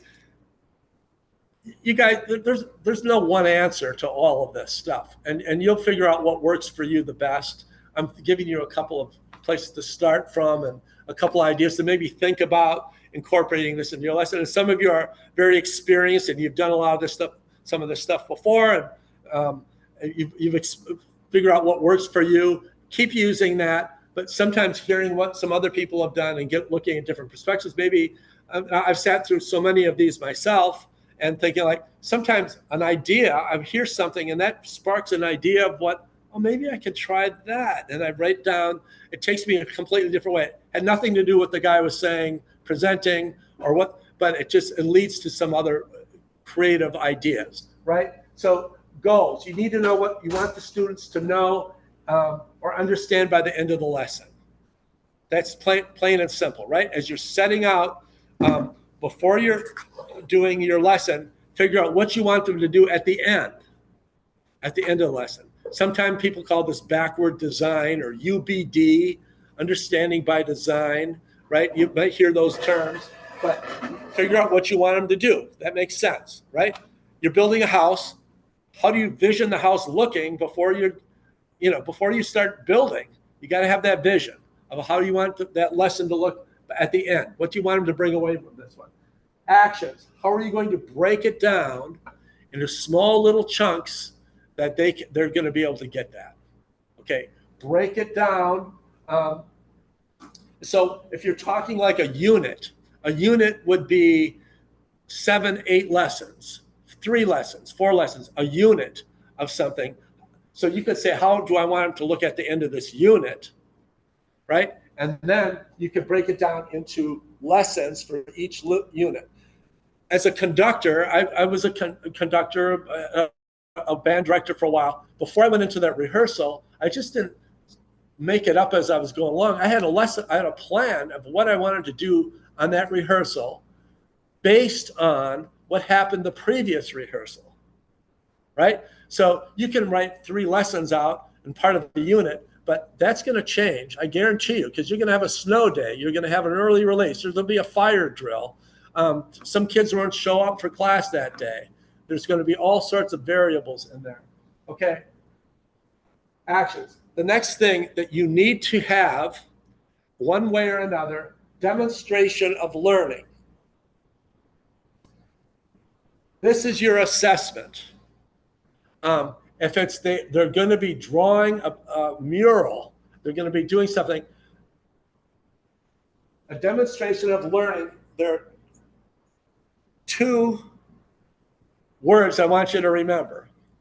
One is formative assessment, which is all along the way, you have little informal assessments, it's formative, why they're forming how they're doing, and you give them little tips along the way. You have the formative thing. It's like short little things. It can be informal, just looking over the shoulder. It can be having them do a little, write what you learned, what did you learn in today's class. It can be, which is like a little exit poll thing. You can have them talk about it as a class. What did you learn? What do you need to know? What do you want to learn more about? You're going to have these informal assessments. At the end of it all, there's also so you have the formative, and then you have what's called a summative assessment, or at the end of it all. When they turn in that project at the end of it all, then you do all these little pieces that you help guide them along. At the end, they have their product. At the end, it's the concert. It's the final exam, so to speak. It's the art show when they're putting their art, when they're done with their product. That's called the summative. It sums it all up, and then you're going to assess that and say, how did I do on that? What can I do better, and all that stuff. But you're going to have all these other little formative parts in the middle as they're leading up to that. Both are very important, okay, as you're doing that. And then the environment, what you do physically to facilitate the learning. Do you have the kids working in small groups? Do you have them all facing this way, that way? What if you put them all in a circle? Would that help? So they can see each other? Would that help your classroom management a little bit, maybe, where you're planning? Maybe what I'm a big fan of, changing that up a little bit. So it's not exactly the same all the time. So if you're rehearsing them in straight lines, maybe you put them in a circle next time. Maybe you put, or have kids switch seats across the room or something. Mix them up a little bit. So maybe they're not sitting next to the same person all the time. Do you have a seating chart for them? Is that a good thing, a bad thing? Do you put the strong person next to somebody who needs more help? All that kind of stuff would be with the environment. You know, in music, we have, you know, if you have a chorus, sometimes you want to put the strong singer next to the not so strong singer so they can help the not so strong singer bring them up. You don't want to put all the strong singers over to the right-hand side down in the corner because then all these people aren't going to hear that good model. Or you put the strong singer in the back so their sound comes through the whole chorus and that brings up the whole lip. Then the kids can lock into that model, right? So how you set that room up can be for success, for art, for drama, for dance. It can be kind of the same thing, right? So those are some things that you might want to think about. But think about this for your planning. Okay, so now,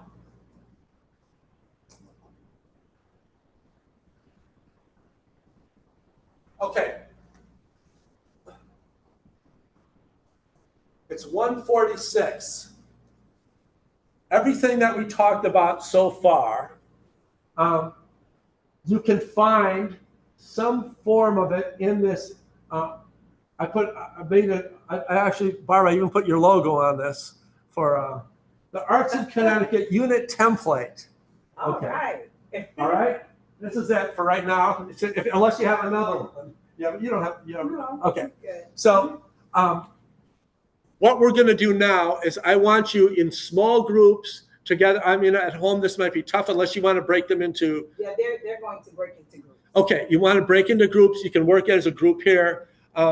Work with each other, use each other's resources. Somebody look it up, and if you can't find it, help each other. But I like you to, I'm going to give you, I don't want to lose you, but I'm going to give you at least a half an hour to come up with one lesson. Okay? A half hour. I'll circulate around. I'm going to be here to help. Please ask questions. But you're going to fill out this template. Now, guys, before you, because I just put one on the drive. So I want you to save as, is that what you would do? Save it as, and don't just work on the one on the template, because if we have 10 people working on this one, it's going to be a mess and you're going to mess it up. So download it, save it, and then you can work on that one that's just yours. Okay, so let's do that. You can just see the title of the unit. This is all self-explanatory. NCAS standards, which artistic processes. You have all that information, right, that we've done so far, or it's in your folder. Or if you can't find it, you guys, this is the student-centered instruction. Go find it. If you don't know the answer, go find it. You're very capable of finding the answer. You can probably Google this stuff. If you don't understand what it was, or you ask the question of one of your classmates here, you ask this question of Barb, of me, of anybody. It's up to you to be able to complete this form, one lesson, complete one lesson, or if you want to do, this is your overview of a unit. If this wants to be your overview of 8 lessons, and you just want to get started on put that. the link there again so they can get it, please. And then break them up into their groups. Once you are broken up into your groups, you're going to use the link that you have. Make sure you copy the link. So there should be one scriber in your group. So as we jump from group to group, you guys should be working into the groups. Break them up evenly into their groups, Mark. And what we'll do is we'll share that with each other then at the end, and we'll read it to each other and share what we've come up with and kind of talk about that and get some feedback on those forms. But you're going to come up with a unit. Now, to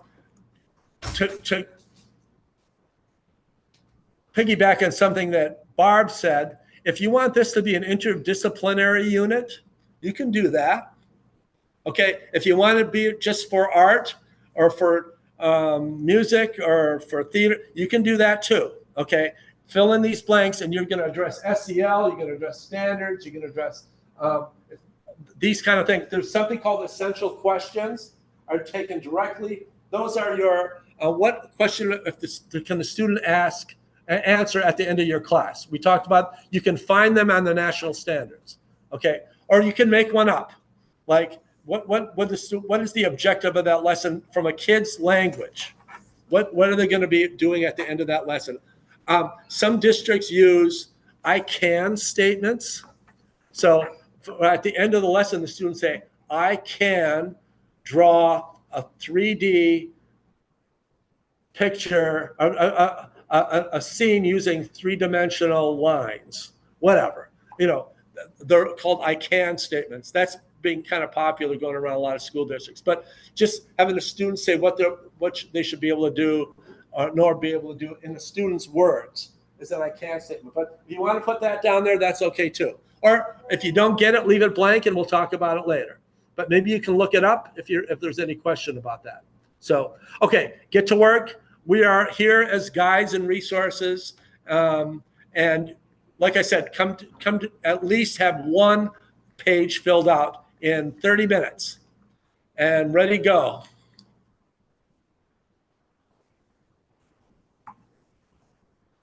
Okay, where are we? I'll let you guys sit there. If you need me, I'm here. Hold on, let me see it mark this. That, do you? I didn't bring a hard copy of it. You don't. He is breaking them up into groups right now. They need the link and then break them off into those groups at this time so they can be able to use it. So put the link back in. See, what can we do? Let's get to this so you can see that template. Sue, grab them a computer so they can see the template. Any of them, they can use mine too. Let me just make sure. Oh, you know what? I can share.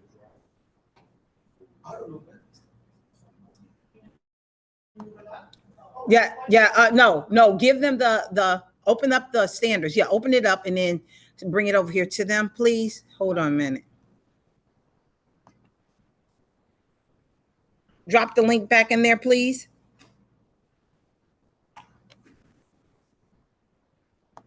A second, guys. Sorry for the inconvenience. I thought she had it all together.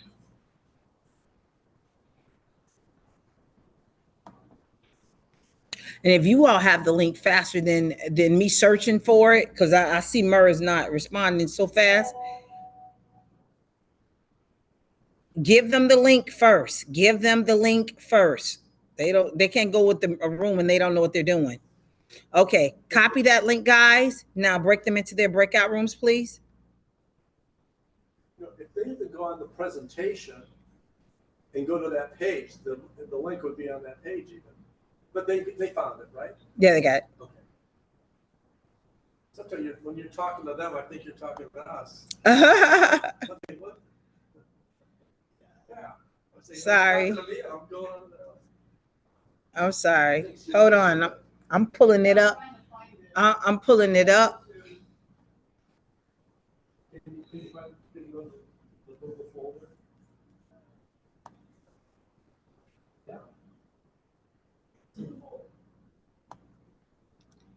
Is it on the slide? Is it on the slide? It's on the slide too. What number is it? Oh gosh. It's down a ways. Yeah, I found it. It's slide 22. And if you like click on the bottom text box, it'll show you like the link. Where it says sample unit and lesson planning form guide. If you click on that, it'll show you like a downloadable file, a docx file. All right. Thank you. Mm-hmm. So are we able to find that? No, like, did you say it's a large one, like, or it's a CT one? No. Okay. And I'm going to move this up. And I'm going to hit share. Give me a second.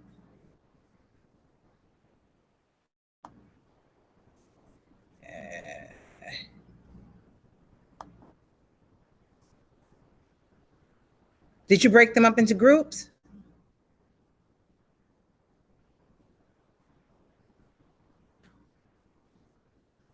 Hi, ma'am. How many groups are we talking about?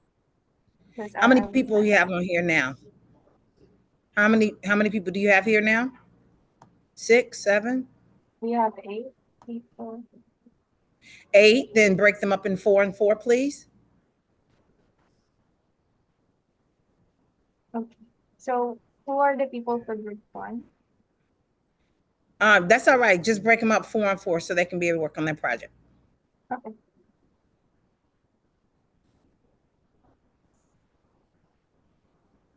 Okay. While you guys are doing that, I'm going to pass this computer over to the other team so they can work on their project. You got it, Miss Two? Okay.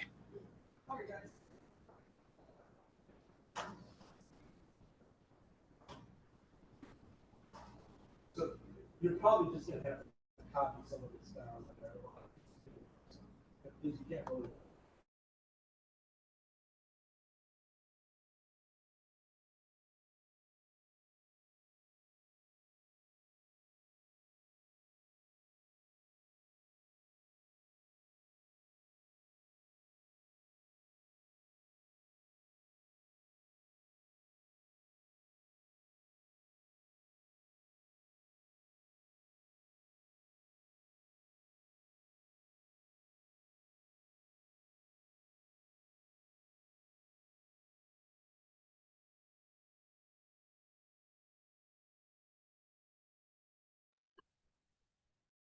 Hi everyone, I have sent you an invite to your respective breakout rooms. Please join your breakout rooms.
Hello?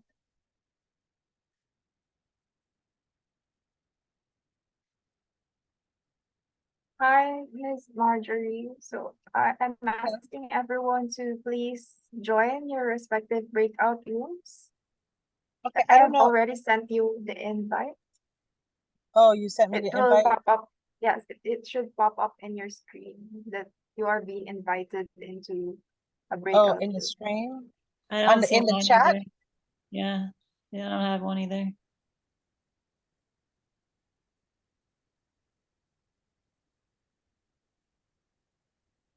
Oh, I thought you were gonna put Um, us in the group. Okay.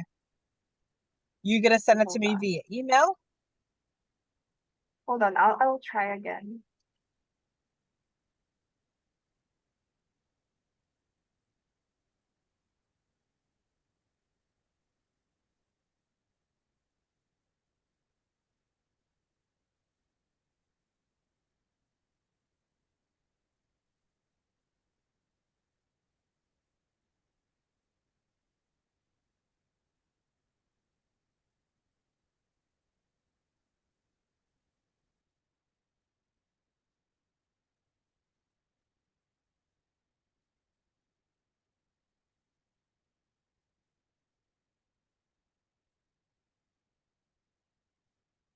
I will try again. Hold on, because some were able to join, but if you don't see any notification, I'll try again.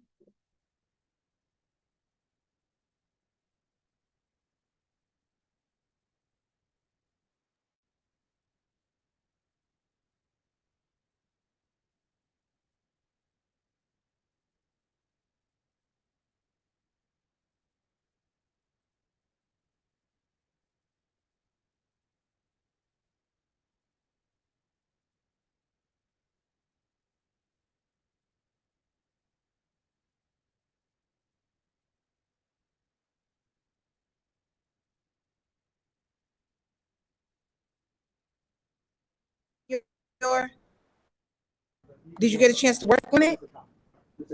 Murray, you didn't give him a chance to even work on it. You pushing buttons so fast. What's going on?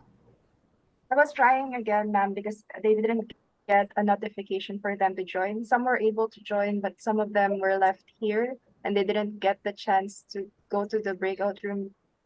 I don't, maybe for those who are joining through the phone, maybe having. Okay, so let's do it holistically as a team. Is that all right, guys? Sure. Yeah. Okay, so here we're gonna do. Hold on. I'm gonna reclaim host, and then I'm gonna share my Hostess document. with the mostest. Let me do it. All right. Then I am. Can you see my document? Yes, I Yes. can. Can you see the document, you guys? Okay. Yeah. Thank you, and thank you, Mer. Appreciate it. I'm going to make a copy of this copy. Well, I mean, if we can work on this copy, then we could just all talk it through, and you could put it in. I know, but he wants. The problem is he wants you to have a copy so you can be able to use it whenever you need it. I know, but 'Cause well, I have a copy. I just can't copy it in paper form. You know. So, I don't know about okay. anybody else, but I understand. me personally. Oh, the internet sucks over here. Okay, come on. I got you. All right, so what now let's think about it. What do you guys want what this unit to be? Now we got a group of people on here. Talk to me about. Wait a minute.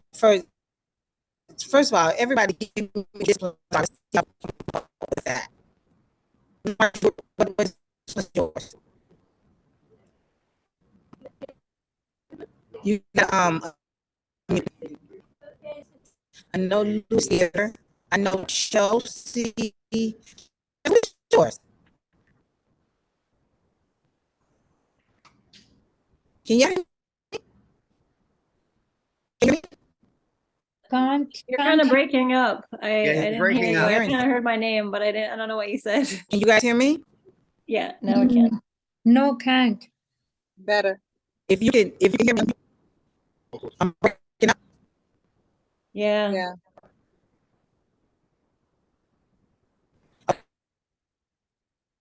Hey, Miss. Can you hear me now? Can you hear me now? Okay, so my question was, to find out what's meant topic that you're going to do.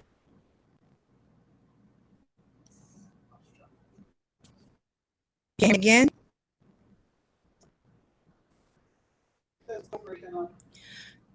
Do you mind just looking to my bag and give me that internet router, and then that way I can flip us over to something so we won't have this problem? 1 second. It's still breaking up.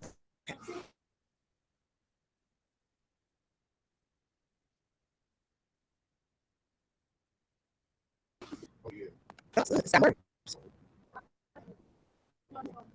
You see it?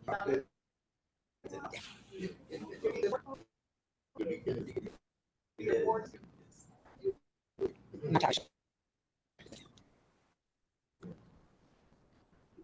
Can you hear me now? Give me a minute. We're gonna switch you over. If I lose you, let me try this.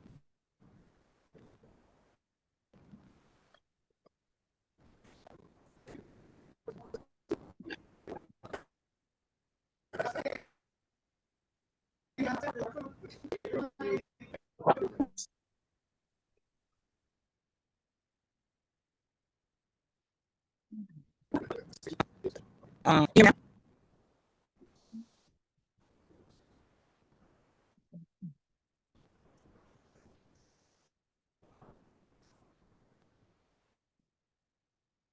Can you hear me? Can you hear me? I need to join this meeting. Can you hear me? No, it's kind of breaking. Can we start? Just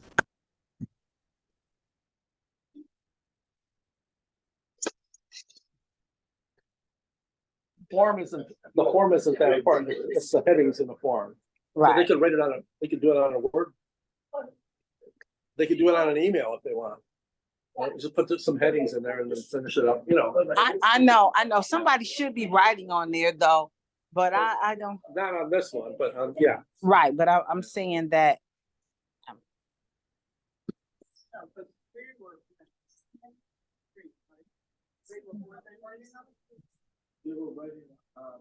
The original one that's in the presentation.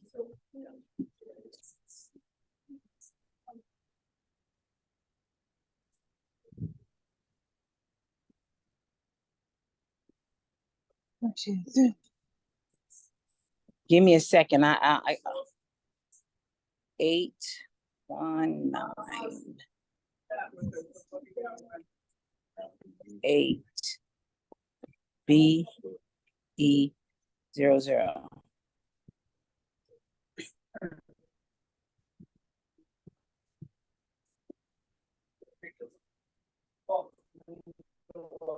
Learn from experience, you know.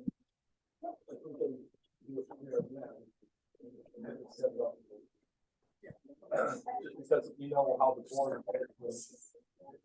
Yeah, it was killing us. Okay, I hope I got the people now. Let me see what happened now.